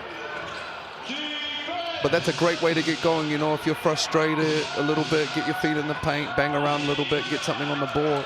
Big play by Carlin. Here's Smith-Milner for three. And it's going to be Walter Brown who tidies up finally. Oh, that's come off the foot there of a Taranaki player. So still going to be Canterbury ball with 8 on the shot clock. And even though he's yet to score, if you've been watching this game closely, Walter Brown has already had a big impact on this game. Offensive boards, defense, communication. He's impacting what's going on the scoreboard without scoring. Isaac, 4 on the shot clock. Oh, that's sweet Tama Isaac. He's not missed. In fact, he has missed 1 shot, but he's got 8 points already. And just like that, I mean, he's going against the guy that's playing minutes in the NZNBL, and kid's fearless. Just walked out of high school. This is a big play right there. He looks like he's supposed to be on the court. We'll put it that way. They're not finding him minutes. He's earned every second out here right now. He just picked up a foul there too, but. And again, what a luxury, like coming up under the wing of a Taylor Britt and being able to pick his brain and go against him every day at training. Judge Level was one of the greats to play for our country. Every day just learning and soaking it up. His brother plays for the country. Here goes Davison again, and this time, oh, offensive foul. Again, I don't want to get on the referees, but I don't know if I agree with that call either. I can see how Carlin's frustrated, but this is our game. We just got to keep it moving. Davis is going to check out of the game on 2 fouls as well. No hesitation in getting him off. He sits down for the moment with 5 points and 4 rebounds. And a big 3-4 minutes here for Taranaki. You know, 12 points heading into the half. Carlin's going to sit down. Really important. Rolling back out there on 2 fouls and stolen by Fletcher. What Armin Fletcher going to do here? Get the 2 points. Perfect by Fletcher there. Defensive stop, getting something going in transition. I like it. 5 points for him. Here's Bowen. Come Isaac again. Not far away, was he? Foxwell hasn't scored yet either. He's 0 from 4 in this game. Now he'll go to the Chemist Warehouse stripe to shoot 2. And there you go, crafty play from Foxwell there, just to try and get himself going. Felt the contact on the hip and threw it up, got the whistle. He'll go to the line for 2. Stop the clock. Some bodies in here for the Rams. Sam Smith coming in and Max Darling. Yeah, that's one thing Canterbury do have is a good bench. They've got some depth there with the Isaacs, with Max Darling, Sam Smith. They do already. They've got a solid 7, 8, 9-man rotation. As we spoke on, they've already got a couple of imports And of course, not even involved. That's right, CJ Penha not playing today. Right. McDonald as well, and there's one that they haven't even signed, so pretty scary proposition there if they decide to fill that spot.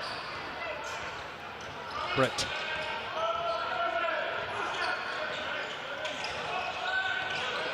Marked by Telfer. Taylor Britt with 5 on the shot clock. Beautiful pass, and Brown reverses it. And I never understood that either. Like, Taylor's left-handed. Why are you going to let him get to his strong hand to create? Brown's first 2 points in the game. Fletcher. Good rebound by Smith. Is that Britt? In fact, that's Britt. Yeah, great push. Low percentage pass, but he's picked it up as Smith-Milner. Oh, Britt. Nice rotation. There's Smith this time. And he's carrying on from, maybe not Rapid League, but definitely from the Saints game.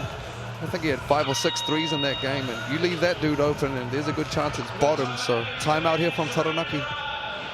Canterbury looking so solid, aren't they? Both offensively and defensively. They really do look good.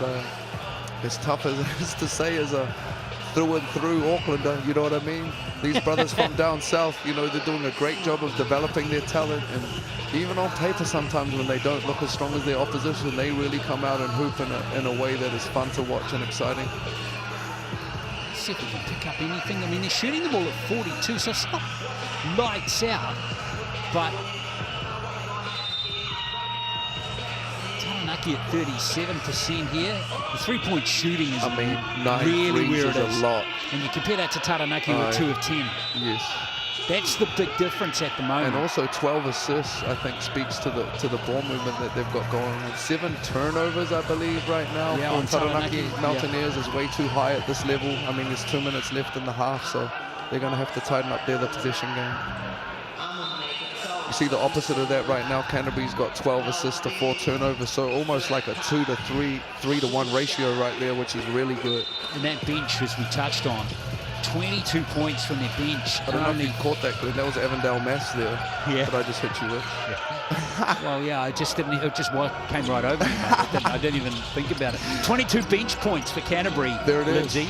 4 points from the bench for Taranaki. Speaks to the depth that you were alluding to earlier, Glenn. You know, and a lot of them are young, but man, they come in and contribute. And little things with them. Really good at huddling. All those things. They're a real slick unit, the Rams, if you watch them close enough.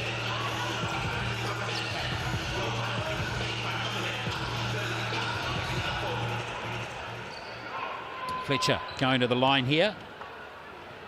He's been going at 80% from the Chemist Warehouse stripe this season. It'll help with the percentages. Taranaki, the way they're going at the moment, they need every point. Absolutely. They can get. Would love to cut this thing to 10 before the half. Get a little bit of momentum if we can. Nice job by Fletcher. He has 7. See if they can stack up some stops here. They really can't afford to let Canterbury get any more points. Britt. Oh, he'll like that matchup. Darling can't quite get it. Bailey has it. Here's Foxwell.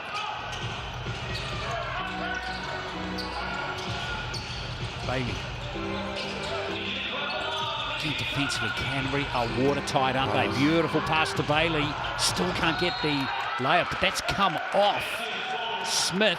So Taranaki have another possession. That was a great find by Foxwell, who's leading the entire league in assists right now. And unfortunately, Bailey left that one, but that's exactly the type of look Taranaki will be trying to get. Davidson checking back in here with the foul, so interesting getting him back in here with 2 fouls and 1:30 left. Great play. He's on 2 fouls too, but he gets 2 points, Harry Froling. He's up to 11. They really need to find a way to exploit that size advantage inside Taranaki, because every time they get in there, they're eating for free. So hopefully at halftime they can figure something out there. A chance to talk strategy for both teams, with this timeout being called with 1:30 left in the first half. Yeah, good time out there. You know, Quinn knows that that team over there, Taranaki, will be talking about cutting this thing to single digits and stacking up 2 or 3 stops. So his job is to counter that right now and try and stretch this lead out and stop them having any momentum heading into the half. Another sign of a good team. Everyone's engaged and listening in the timeout. You'll often see a couple of brothers checking out the cheerleaders. Not over there with the Rams, they locked in. It's always an interesting dynamic, I reckon, when your coach is actually younger than you. And I've just gone through the ages, the ages of the Taranaki, of the Canterbury players. 3 of them are actually older than Quinn Clinton. Yeah, and spent a little bit of time around Quinn, and you know he's a very mature young man and an old soul, so he kind of carries that well. But yeah, a young gun, man, still so young, real talented.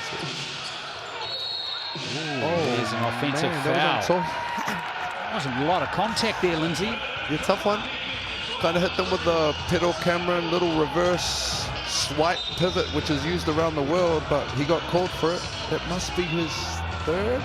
Yeah, he's sitting down. He's going to go sit down. Yep, 3 fouls. So tough one there on Tohi, but a give and take both ways, so keep it moving. Froling. Chance to cut it to single digits here for Taranaki. Nice pass from Davison. Froling. Looked like he was going to throw that one down. And he tossed it down, didn't he? They have cut it to single digits here, which is a big win for Taranaki right now. Or is it? If Bowen can nail that three, he can't. There's Brown tidying up. And Walter Brown is going to be called for the foul on Carlin Davison. Great find there by Carlin. On the roll, looks like bonus free throws here, which is another nice one for Carlin, just to keep the scoreboard ticking over, keep that momentum and confidence growing, headed into the half. Thinking back now through this half here, have they got Carlin involved enough in the game, offensively in particular? I think for large parts of the first and early in the second, they were struggling to find their looks, but at the second half of this second quarter here, they've done a great job of pumping the ball inside, and they've bridged that gap. So looks like they're finding their feet, Taranaki. 7 points for Davison, 2 from 2 from the Chemist Warehouse strike for him. Back to 7. They've done really well to cut this thing to 7, I think, Taranaki, considering the momentum the Rams had. Britt, no room baseline. The fadeaway's not going to fall, and Froling gets the rebound. Now Foxwell.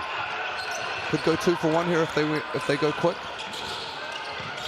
Foxwell for 3. Not going to grab it. And now Canterbury. And a second differential between the game and the shot clock. They'll run this thing down here, just flattening out for Taylor.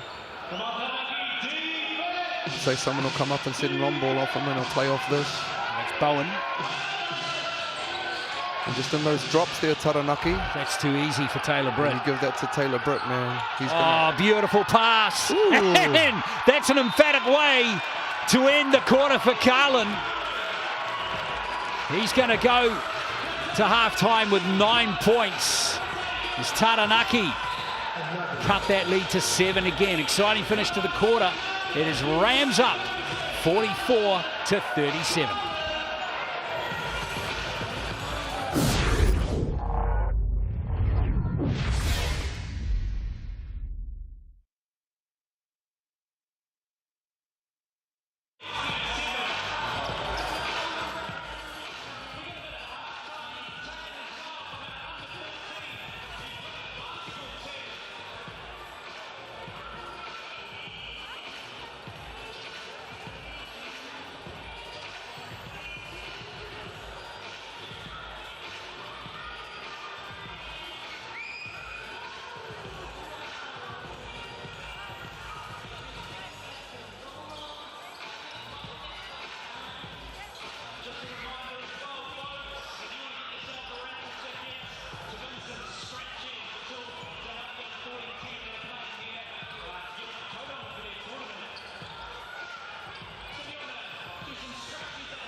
It's half-time here in New Plymouth. Hope you're enjoying your Wednesday night hoops. Round 4 of the Cells NBL, and the Canterbury Rams are showing why they are the two-time defending national NBL champions. They lead by 7 at half-time. And other than Taranaki leading early, it's Canterbury really controlling the game. And it's just been a solid all-round performance from them as we check out the Chemist Warehouse stats, Lindsay Tate. And even though Frolling's the leading scorer, I think it's worth mentioning the 2 leading scorers in the Canterbury team are both bench players. Yeah, they are, and they're shooting the lights out right now. 9 for 20 from the three-point line, and they're really sharing the ball as well, which we'll see coming up with the assist stuff. But 12 assists, only 5 turnovers. Again, we spoke early that the size of Taranaki would be potentially an issue for Canterbury, and they're winning the rebounding battle, but overall they've negated that with their perimeter game. Frolling having a good game though, 13 points and 8 rebounds. He's keeping them in it, but Taylor Britt with 7 points and 7 assists. He's having a fine game too. Yeah, just controlling the whole pace of the game and steering the ship, and 7 assists is a lot of assists in a short amount of time. Jack Andrew, quite game for him so far, 4 points. Couple of blocks. Yeah, no fouls yet for Jack, you know, yeah. So would like to see him bang around a little bit more and impose himself in there. They have got 24 points in the paint, so as we said, taking advantage of that size. And that's what they need to do. Even though Carlin Davison's finished the half with 9 points and 4 rebounds, I feel like he's had a quiet game. Yeah, and just started to sneak out a few late there in regards to keeping the scoreboard ticking over. A little bit of frustration ticking in, but this is going to be good for Carlin. Big picture in regards to learning how to take that next step and be a consistent kind of star at this level. Well, it's still there for Taranaki. Remember, the lead at one point was 15 for Canterbury, so Taranaki have done well to fight back and cut that to 7 at half-time. Third quarter coming up very shortly here from New Plymouth. Stay with us.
44-37 it is. The Canterbury Rams up over the Taranaki Ears here on the first game for round 4 of the NZNBL for 2025.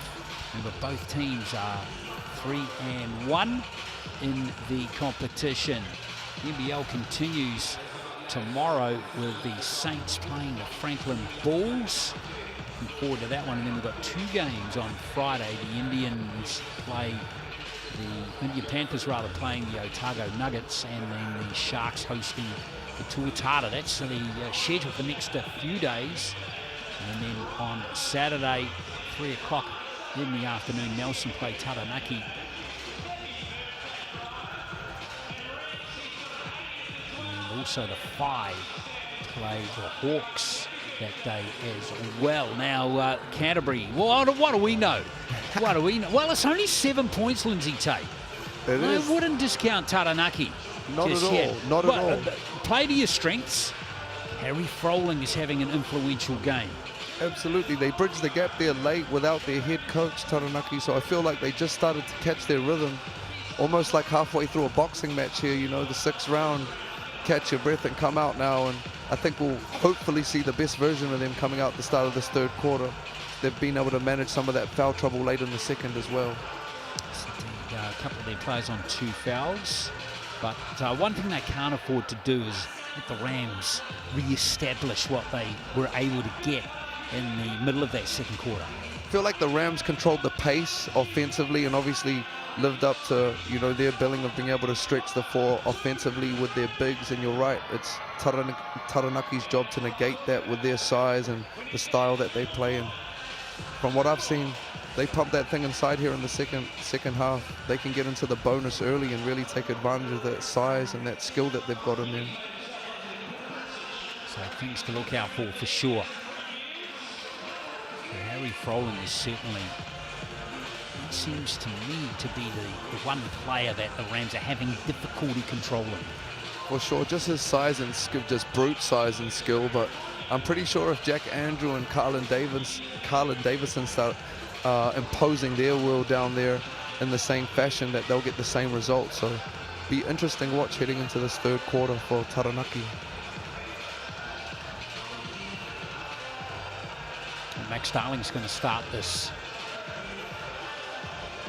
2nd quarter, 3rd quarter rather, so we're going to see Tohi Smith-Milner just stay out of the game for a little bit longer, and that's because he's on the 3 personal fouls. That's right, Glenn. He got that kind of cheap one late in the 2nd there, so unfortunately he'll have to sit out early here, but Tohi's a veteran. He'll be ready to go when it's time to check back in. Yeah, Smith-Milner out of the game with 6 points, both of them 3-pointers. Not bad if you're Canterbury being able to replace Tohi with Max. Exactly. Just another sign of their depth. Right, 3rd quarter. Fletcher. Get things started for Taranaki.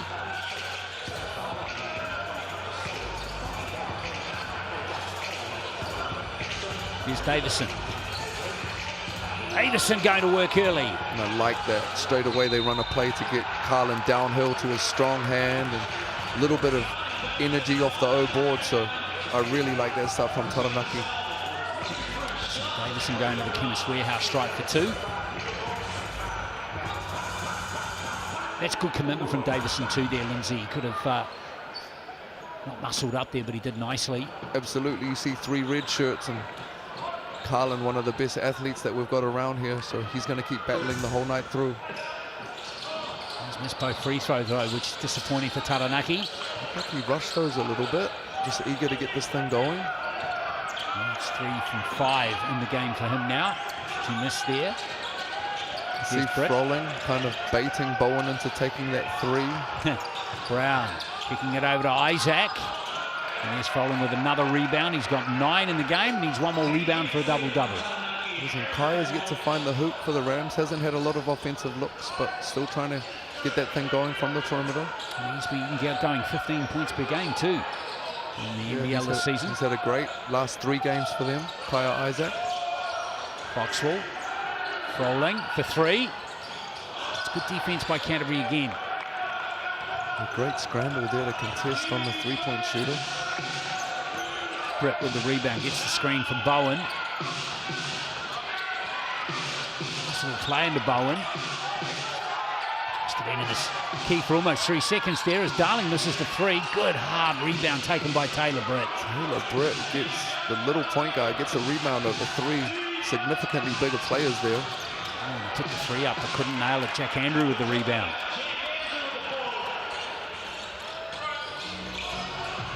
Wasn't the prettiest defense you see, but it was effective. Good and find. there is Davison missing a layup, but he's fouled. And we need those if we're Taranaki. And you can see Carlin talking that to himself, but great find by Foxwell again, league leader in assists. Carlin trying to get himself going here from the stripe. You haven't had a basket in this third quarter yet. Davison gets that first free throw to 4 from the Chemist Warehouse line.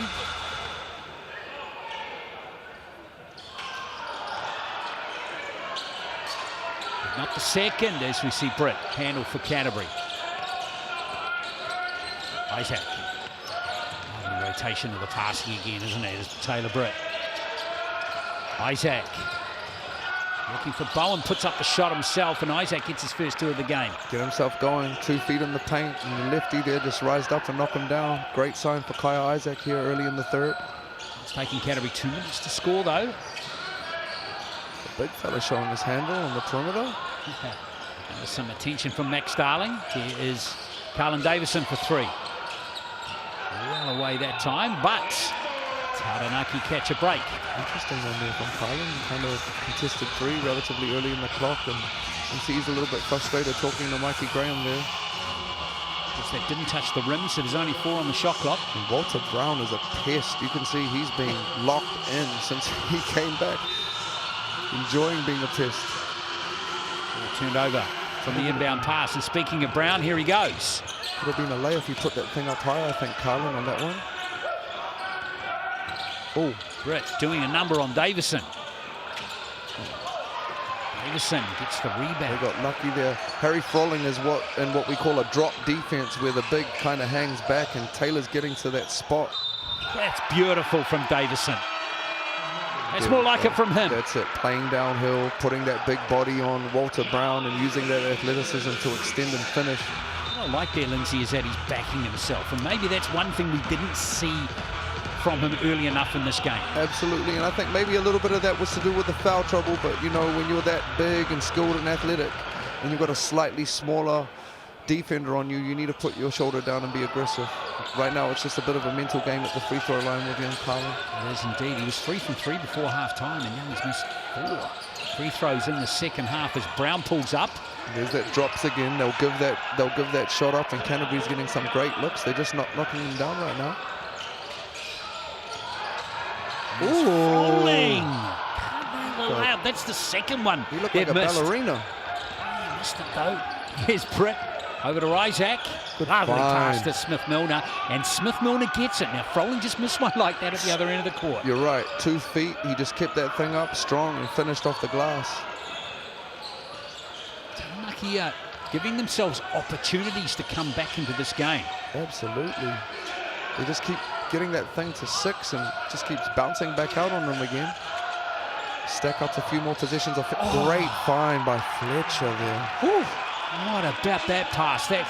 That's gone down as the assist of the game. Yes. Brilliant pass. Back to 6 is Darling.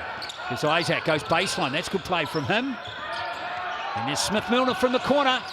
Beautiful, beautiful basketball from the Rams. Beautiful ball movement, man. Taylor Britt put that thing right on until he shot pocket and knocked it down. Great D by Jack Andrews. Just a split second too late on the closeout. Here's Froling trying to go around Darling. Gets his A own lot of ball, contact and he here. nails it, Harry Froling. Oh, that was a hard-earned basket. It was, and I love it. The big fella's out there. He's playing with a lot of passion and emotion. It's cool to see. Great to see him back on the court. Stuck at it, didn't he? And that was not an easy putback. There's on Walter Brown there, so he'll have to go sit down, which will be a big defensive hit for the Rams. That's his third. Sam Smith checking in though, another solid defender with Tama Isaac. Steady the ship.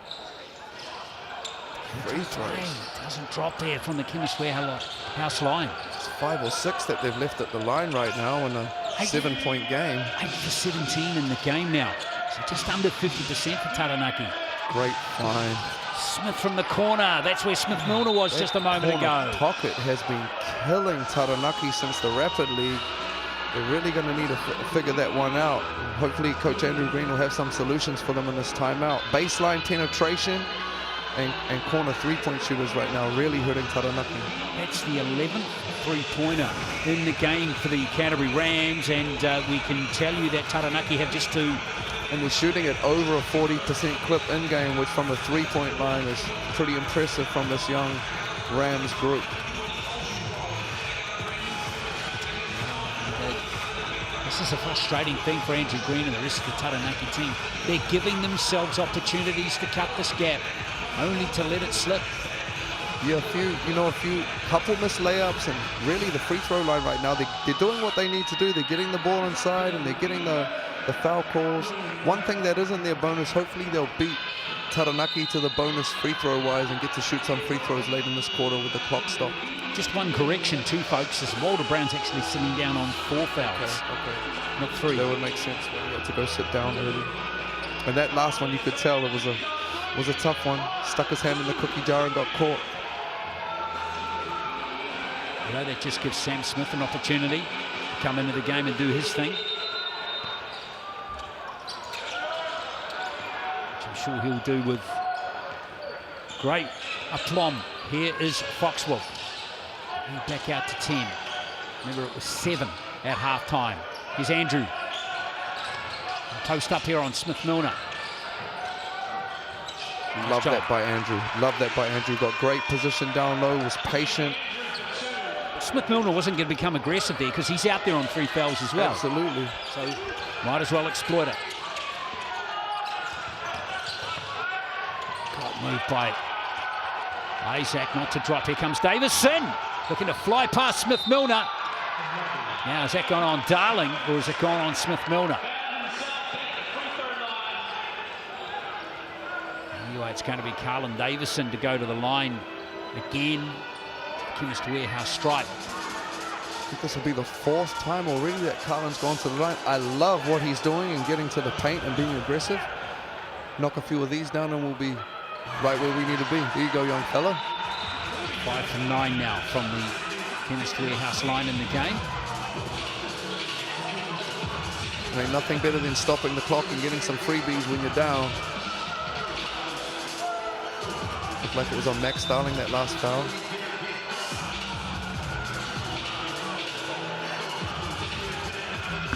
Smith Milner's on 4 fouls.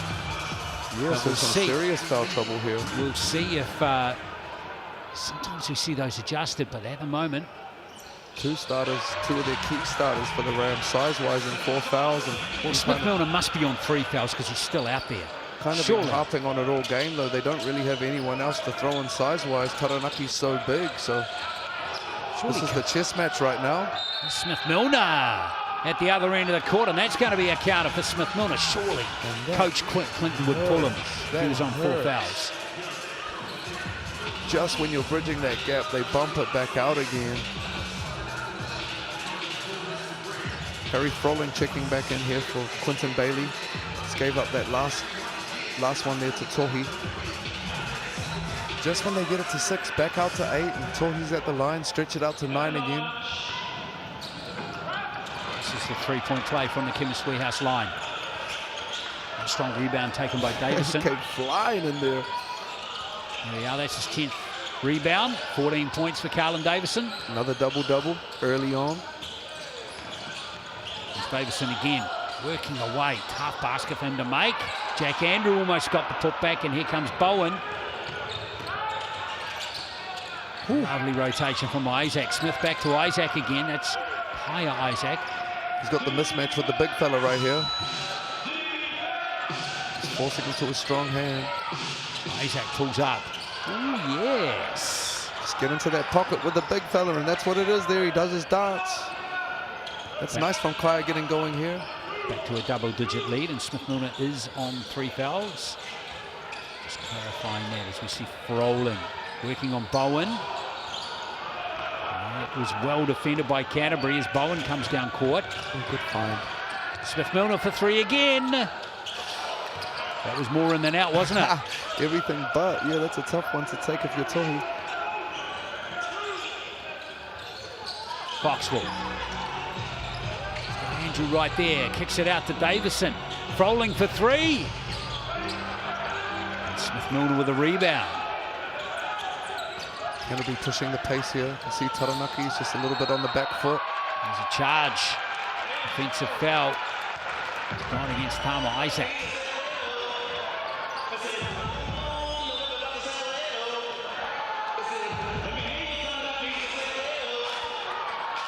Alpha. Hammer time. Armon Fletcher checking back into the game here to end the 3rd for Coach Andrew Green. He's got that outside shot. He's got 7 points in the game. Foxwell still to get going here in this game, Glenn. Yeah. Tama Isaac draped all over him right now, the young fella. Yeah, Foxwell 0 from 5 in the game. On the field as we see. And link up with Froling. 6 on the shot clock. Harry Froling with a little hook shot. Not going to drop as we see Brett come down court now for Canterbury. And he's undersized, but Bowen is working crazy hard down low. They're bumping and with his body position, pretty impressive. He's been a very good addition to this Canterbury team as he gets 2 points. There you go, gets another one there. Just crazy motor, just keeps going. So integral piece for this group. 9 points for Bowen. Still only the one player in the Canterbury lineup that's hit double figures. That's Smith Milner with 12. Foxwell still can't get a basket as Andrew flies in to tip it in. Been great on them O boards, Andrew, and cuts that thing to 10 right here.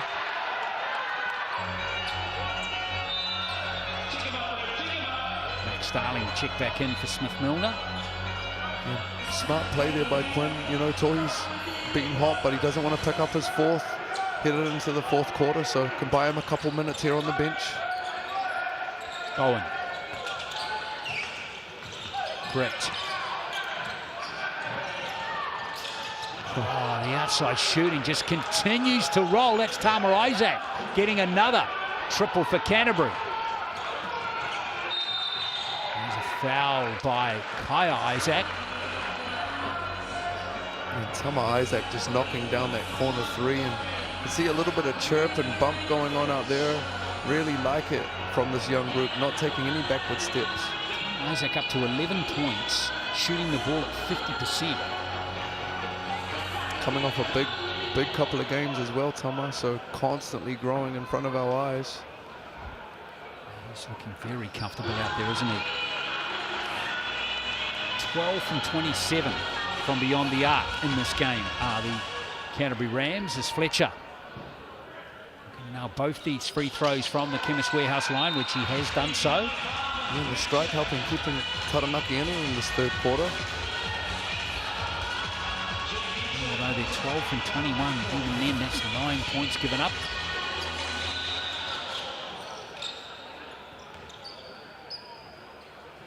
This has been a very, very professional and composed quarter again by the Rams, hasn't it? Just tough basketball they play.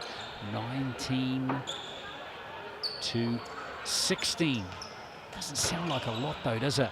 But no, they've just been really good at weathering the storms. Yeah, you know, whenever it gets to 6, it's never gone any lower than 6. They've bumped it right back out to double digits. So had this incredible knack in this game as Taranaki look to impose themselves to cut this deficit.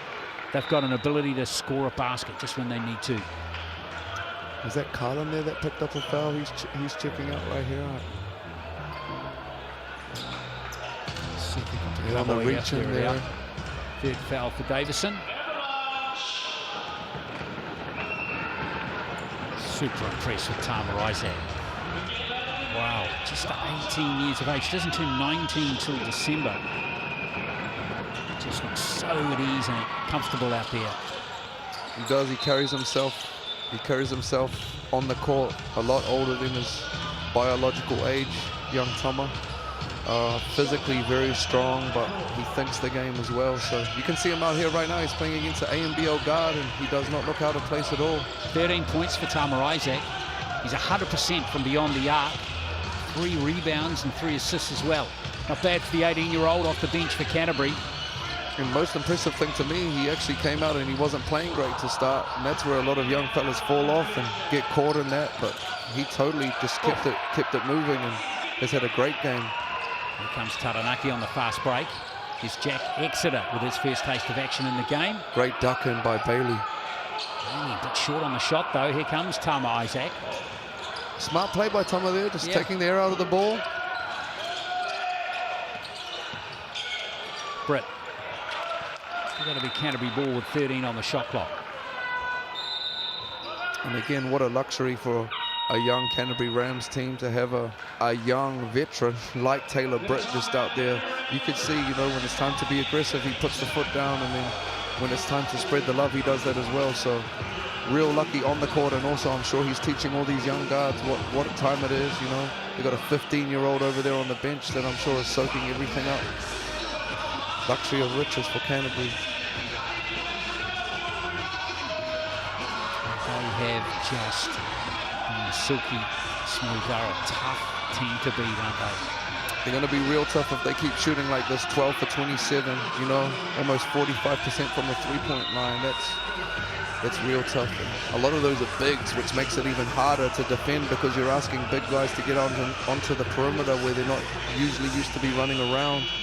That's the guard world. There's 5 players in the Canterbury team have 3-pointers. 3 of them are from the bench.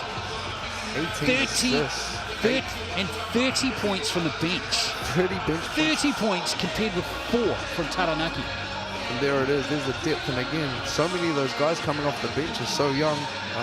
Max Darling, biologically young, but man, they've played a lot of high-end basketball. So exciting future for this crew. The scary thing is they've got the Kate brothers there as well. Haven't seen them on court so far, but they're very talented as well as Tama Isaac. It's a rare miss from him in the game. Nice move though. He created separation out of that phone booth and got off a good look. Ooh. Nice pass. So it's good stuff from Exeter, but the 3 is missed by Fletcher. Probably could have laid that one in, Exeter, but he's seen the shooter in the corner. Britt. 5 second differential. Let's see what Canterbury do here. Oh, he just loses it. In fact, Darling's picked it up. Loses it back. And that's ended up being a gimme 2 points there for Isaac. And again, as a, what do we say, 18-year-old, the physicality of this kid, like the way that he finishes, he's just bumping people off like he's running lines in league or something and finishing through nothing, through professionals. It's pretty impressive. I can't wait to see them go to the Under-19 Worlds. Yeah, they're coming mid-year. Up in Europe somewhere, aren't they? Somewhere, I'm pretty sure they are. Maybe Switzerland? Switzerland, yeah. Bring us back some Rings a chocolate bell. or a watch or something. Let's see what Taranaki can do here. 7 seconds. They really need a basket as the score's back out to 15. Foxwell. He's fouled with 2 seconds left. And I like that by Foxwell, you know, just got to get something going here late. Get off a little bit, so stop the clock, get to the line. I like that. See the ball go through. Owen Foxwell has scored no points in the game, 0 for 5 from the field. Missed his 2 previous free throws as well, but he gets that one. Yeah, Open his basketball is account. a confidence game, you know what I mean? Sometimes all we need to see is that thing go through a couple times from the line, and 4th quarter, let's go, winning time. 2 for 2 from the Chemist Warehouse line now. Oh, Brett's turnaround jumper is good! From Taylor Brett. Magnificent by the Rams to end the quarter. 69 to 54. It's a 15-point game here in New Plymouth.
Well, Canterbury 69. It's Taranaki 54. It's a long, long way back for the Taranaki Airs in this game. It is. Having said that, Glenn, 10 minutes in the basketball world is an eternity. So if there's a time to draw a line in the sand and buckle down for one last run, this is it right now to start the fourth for Taranaki. We'll keep an eye on the MVP in the mixandpick.com poll. Davison leading the way at the moment with Darling. I'm going to put a Tama Isaac vote in. Yeah, he's been fantastic. Great defensive rebound rather by Davison. Yeah, that was the rare bounce over the backboard and not hit anything rebound. Rollins had it Great stripped out of his hands. Great hustle by Kaya Isaac there. Diving out of bounds and getting an extra position. First to the floor, gets rewarded. I thought it might have just come off a Canterbury player at the end, but the ref was right there. Yeah, I think it got Harry's foot. Brett working off Bowen. Nice. Bowen with authority. Damn, I thought he got that block. Great finish. And you can see they're hanging way off Bowen right now, daring him to shoot that three, but got into that pocket off the roll and threw that thing down. It's nice from Fox with a 17-point margin. This is the biggest lead of the game. Look at this play by Bowen over Andrew. He kind of got a piece of it too. Like, that's a strong finish. Real strong. Impressive. Bowen with that goes to 11 points in the game. This is Owen Foxwell at the line again. Throws continue to be an issue for Taranaki in this game. They're just shooting at under 60% from the Chemist Warehouse stripe. Foxwell gives it to Froling. Lucky that Taranaki get the ball back there. Fletcher. It's just not happening for Taranaki.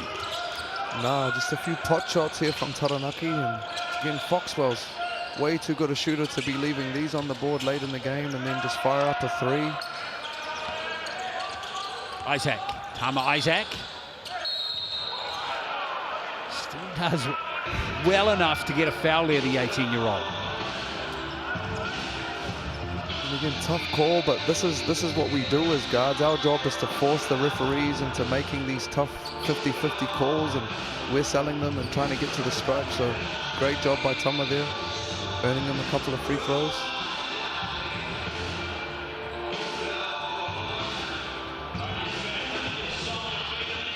Tama Isaac here, 15 points. He's actually the leading scorer for Canterbury in the game now.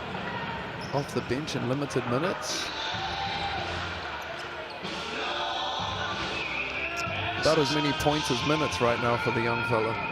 This is the second free throw from the Chemist Warehouse line.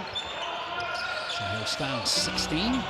And statistics aside, Glenn, I don't know if you've seen that. He's bumping into Harry Froling and everything. Like, it's the energy, it's the eye test for me. You know what I mean? Like, all the statistics are secondary. And that's Davison, called for a foul, or might have gone on Froling. Just kind of sums up Taranaki's night. They just haven't quite gelled. In fact, it's going to go on Froling. That's foul number 4 for him. You can visibly see the frustration tonight on Taranaki. Caught their last game against Hawke's Bay and it was a bit of a tidal wave, you know. It was smiles and high fives, and today's been a slightly different encounter for them.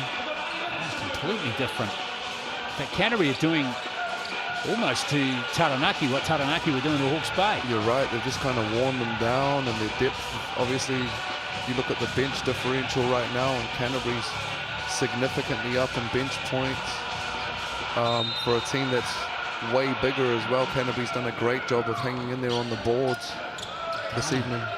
Darling now leading the mixandpick.com. Here's Isaac again. Is that Bailey from behind just getting enough on it? At the moment on 11 points. Another one, Carlin just kind of strolls into a half-contested three to start the shot clock. Probably not what you're looking for at this stage from Taranaki. Here's Britt.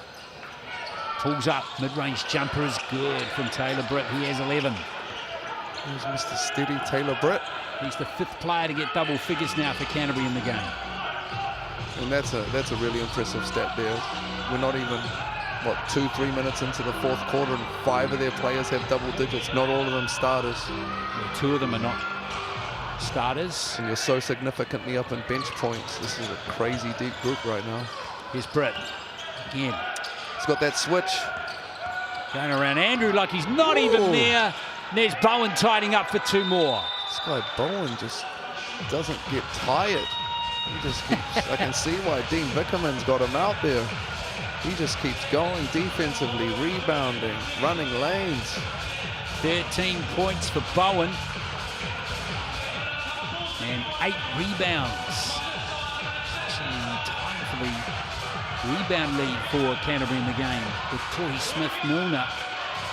20-point game now all of a sudden. We kind of crept up on them here. 20-point lead. Max Darling still leading the mixandpick.com MVP vote, but I reckon, yeah, Tama Isaac's a good shout here. Yeah, Max must have got those. He's had a great game, but Well, a lot of that came favorite. early, absolutely. But Yeah. if you've been watching this, the young fellas come in and turn up tonight, so he's getting my vote. Exactly. Darling's on 11 points and 2 rebounds at the moment. In fact, 3 rebounds. Tama Isaac, 16 points and 3 rebounds and 3 assists. I gotta say, we sit up here all the time choosing who's the MVP and all that, but one of the beautiful things about this Canterbury Rams team is they look like they like playing together and don't care who the MVP is. They don't look like they're rushing up after the game to look at the stat sheet, which is exactly the type of team that you want to be involved with. On any given day, anybody can be the guy. Actually, I found my MVP as Taylor Britt. 11 points, 11 assists, 6 rebounds. Without quietly. And let's have a look at the steals here. He hasn't had a steal yet, but there's another. I'll tell you what else is more Taranaki. impressive as a point guard. 11 assists, 0 turnovers. You right, Taylor Britt. Come on, man. Went on Fletcher. 11, 6, 11. No turnovers.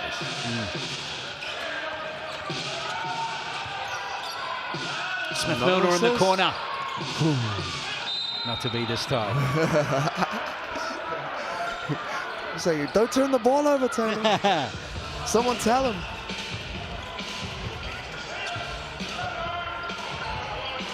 He's put on a clinic. It's Taylor Britt. Here's Foxwell.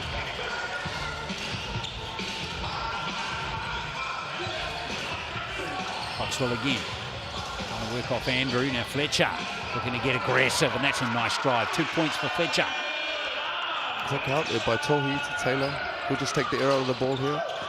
No, he won't. Ooh, missed the layup. He reckons he was fouled too.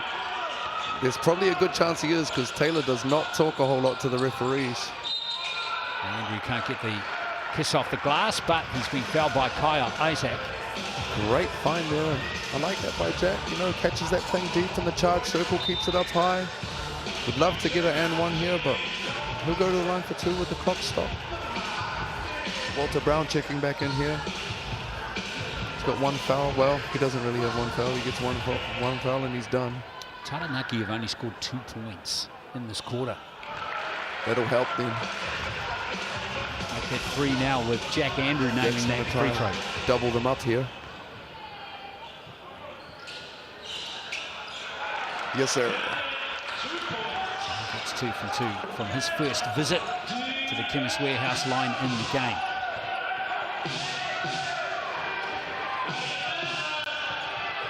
Brown back out there now on 4 fouls. They switched to a 2-3 zone late in that position there. Taranaki looked a little bit unorganized, but got into it. 4 on the shot clock. Here's Brown for 3.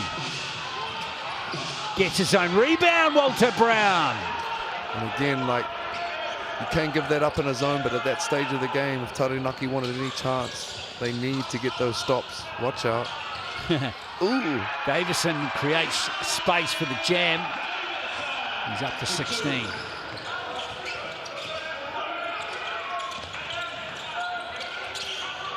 Britt again.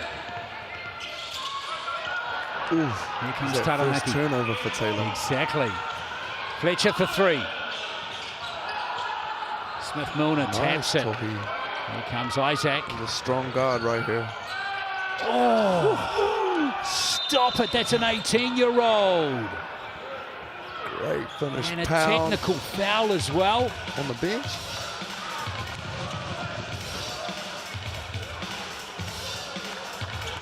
Looking at Foxwell there.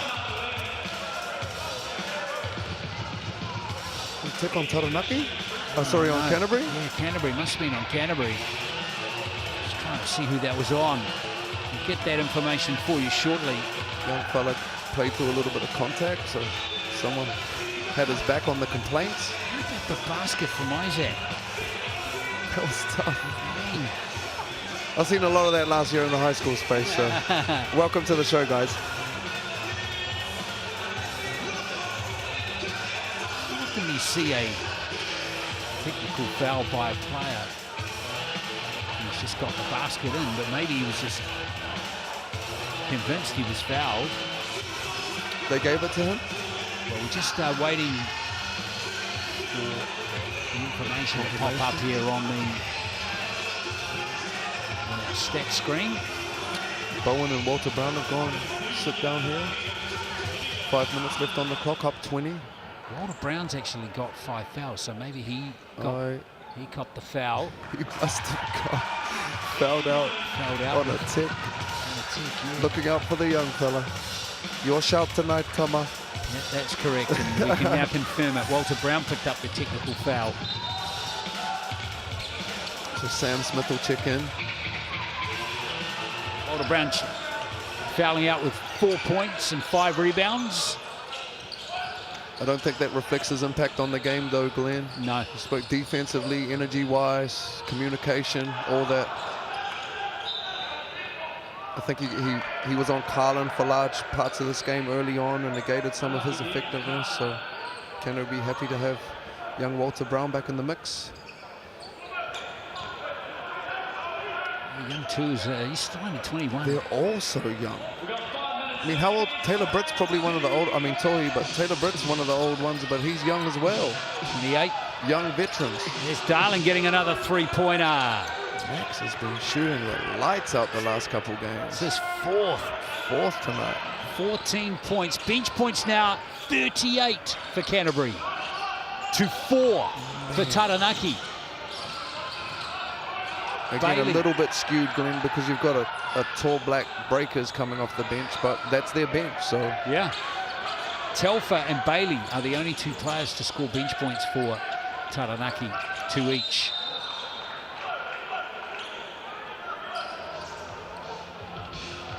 Just feels like Canterbury but put on a real clinic in this game. It does. You're not lying, though. I feel like they're still playing in 3rd or 4th gear, like they've got a couple gears left. Pieces to add. CJ Penhart is still there. He's not playing this game. And the American, as we see Britt line up that 3-pointer, Frolling's got the rebound. Another board for the big fella. And it's 12 for him. He's out there on 4 fouls though, is Davison. Some serious heat there from Darling as we see Fletcher. They haven't really been executing in this 4th quarter, Taranaki. A little bit out of sorts.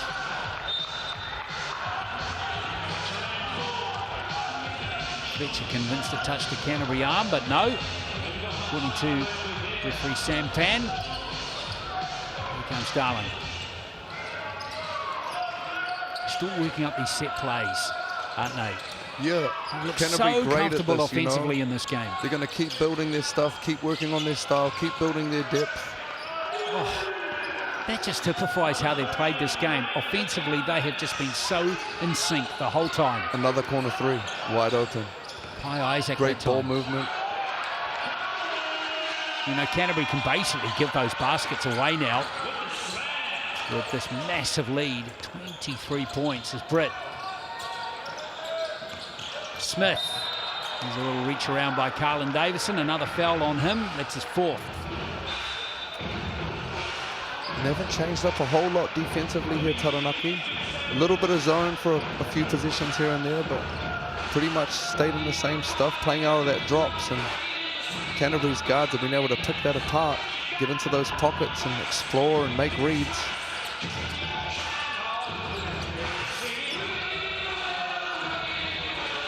Let's go again. Just so much penetration room, even though he fumbled it.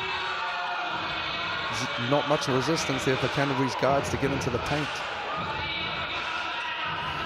I've got to say, if you're watching tape, if you're Taranaki this week, you probably want to have a little kōrero about the way that we're dealing with our emotions and not getting caught up in the extra stuff. As somebody who has struggled with that for a lot of my career as well, you know, it's wasted energy and something that they probably don't need moving forward. And hopefully with Coach Sam McKinnon back, he'll help with all of that. I think we've just seen Carlin Davison foul out of the game. 18 points and 12 rebounds. Even on a quieter night, Carlin's a walking double-double, easy. Yep. Guaranteed to get 2 or 3 dunks. Darling picking up the offensive rebound. Another opportunity coming for Canterbury off those 2 missed free throws from Taylor Britt as Smith Milner. Jack Andrews got it. Fletcher. Jack Exeter out there now. You're getting some burn. Froling for 3. And he's got another board. Those are those deep post catches where I'd love to see Jack Andrews back himself. Like, you've got nothing to lose. 3 minutes left. You know, you're down. Let's get something going in there. Short from the free throw line. Fletcher with the rebound.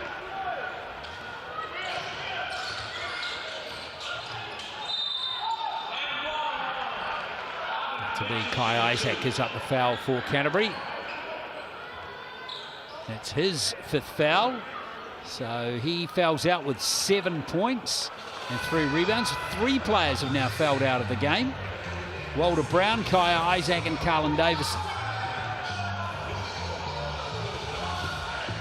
Tough call there if you're Kaya Isaac, but again, if you're Canterbury, pretty lucky at the depth they've got over there, and if the bench points speak anything to that, it's significant right now. So it'll be next man up for the last 2 minutes. Fletcher. He's quietly gone about his business again today, Armand Fletcher. 6 from 6 from the Chemist Warehouse strike for him in this game. It'll be his 13th point for the night. That 14 now is Canterbury. Soak up these seconds. All set for victory number 4. As Darling. Might be time for Taranaki to start thinking about emptying that bench. Don't want to pick up anything late, unnecessarily injury-wise in a blowout. Long season ahead. Alpha. No foul for him. Getting a little bit chippy as well. Tom Isaac over to Smith Milner. Now Smith over to Ihaka. Cut there. Getting some burn. Great cut, Ihaka. And there's a foul. I have to tell Tama he missed him on that one. Ihaka Kate out there. Those two played together on the 2024 secondary school championship team, coached by Quinn Clinton, and now they're playing for the Canterbury Rams. For Christ College, of course. For Christ, yes. Yes, and they won that title. Yeah, they had younger brother Tawhiti was part of that group as well. Tawhiti, of course, we saw in the Rapid League game earlier this evening. Good prospect. Yes. He's only 15. Yes, real good prospect. Ihaka, a great prospect, 17. Ihaka was part of the New Zealand 17s crew that finished 4th in the Globe. Our highest placing ever at a junior tournament in the history of Aotearoa. He's Froling. That was easy. Bossing himself to 2 more points. Got 19 in the game, but Canterbury. Boy, I tell you what, Lindsay, reflecting on this game, it would have taken a very, very, very good team to beat them tonight. Yeah, I mean, before the game, I thought it was going to be a lot closer than this on paper, and you know the way that these teams have been playing. But Canterbury have come out here, and right now they're showing that they're a step above Taranaki, you know. And I do believe that Taranaki does have enough to compete with them for sure. They're just going to have to go back, learn from, you know, these things that they've got going on, some of these deficiencies, and grow. And hopefully, the next time that they face up, this thing will be closer or a different outcome for them. They will have to go on the road, though, and play the Rams, which will be a different proposition because they're tough down at Cow's small gym. By the way, Quinn Clinton is coaching too. He's coaching right to the end of the game. But he has decided to give some court time to some of these rapid league players. Jake Holmes, I see, has taken the court here. The 16-year-old. There's Palmer Isaac. And had a great rapid league game, Jake Holmes, showing his length and his ability to shoot the ball from the perimeter. Palmer Isaac, here he is, Jake Holmes. Bring it back to Isaac. He's competing for the rebound, and he's got the ball. It's Canterbury have got the ball. And like you said, these Canterbury Rams, they're not going to stop coming no matter what the score is. They're going to keep playing, and that's what we ask, just to compete every possession, forget about the score, and ultimately in this league, all of these points count towards your ability to make the playoffs, so they're going to play every second out. Mana Martin was wide open. Yeah, Mana Martin is checked into the game too. If you want to set a shot for someone like Martin, stood on the sideline, I reckon. I think he caught a foul there. Oh, yeah, he is.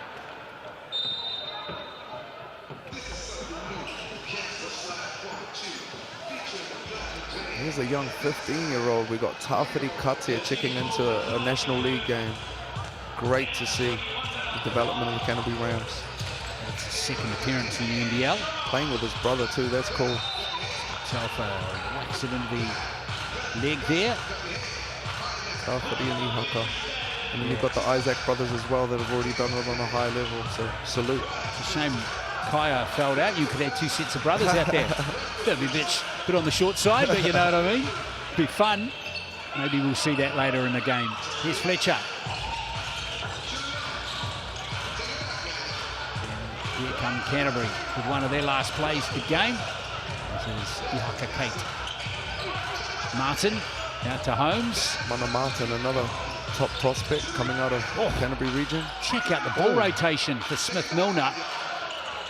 Rolling down court, he goes to Andrew. Ooh, hit him with the Kevin Love outlet. Love it. Jack Andrews up to 12. But Canterbury's flexed their muscles. Is this a statement game, Lindsay? What do you reckon? That we are here to win 3 in a row. They're already talking about Canterbury being the team before we came into this game. So I don't think so. I think we knew that. I think we knew what they were about, but definitely an impressive performance by the Canterbury Rams this evening against a tough Taranaki Mountaineers outfit. Easily moves clear here. You could just tell they're playing with the confidence of a championship team, which is, it's hard to articulate, but sometimes when you've been in an environment where you've been winning for 2-3 years, it breeds confidence. And not only that, they're obviously working, they're not taking that lightly. And you see how these young guys are finishing through contact and the confidence they're playing with. They're obviously not resting on their laurels, so pretty impressive to see. Fletcher with a couple of free throws there from the Chemist Warehouse stripe.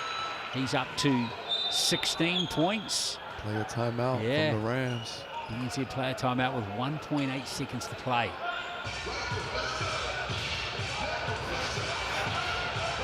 Looks like Exeter here is going to hang out in their timeout and try and see what they're going to run.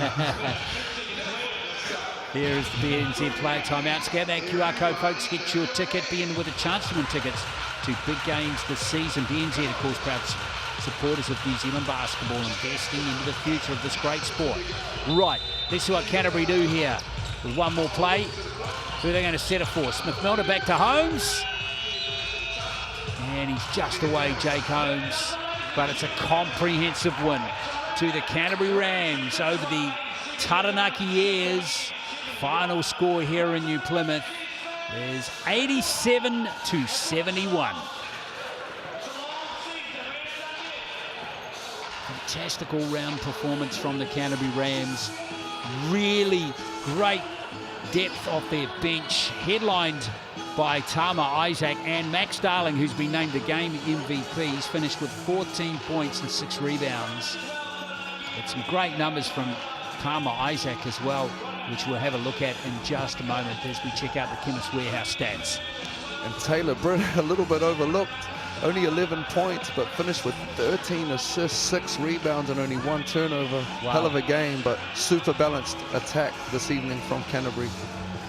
Isaac finished the top scorer with 18 points in the game. Not bad for an 18-year-old. Not bad at all. Really impressive from the young fella. And again, Taranaki, big bodies, solid on the boards there. But Canterbury, I thought, did a great job of negating the size of Taranaki and hanging tough on the boards. 13 assists, man. Yeah. Taylor Britt, that's impressive. But even there's, 10 other assists from other players. Absolutely sharing that ball, and you can see in the bench points, 30, almost 40 points off the bench this evening for the Rams to 4 from Taranaki, so a massive differential there. Bowen had a final round game too, didn't he? 13 points, 9 rebounds and 3 steals. A really good effort from the Australian. Well, there we are. Canterbury flex their muscles and put away Taranaki quite easily, who are back in action on Saturday against the Nelson Giants. But we've got 3 games ahead of that, starting with one tomorrow in Wellington with the Saints hosting the Bulls. Then we get the Panthers back in action on doubleheader Friday up against the Nuggets. And then we see the Southland Sharks hosting the Auckland Tuatara, who just posted their first win at the weekend of the season over Nelson. Maybe a Davo Hickey sighting. Wow.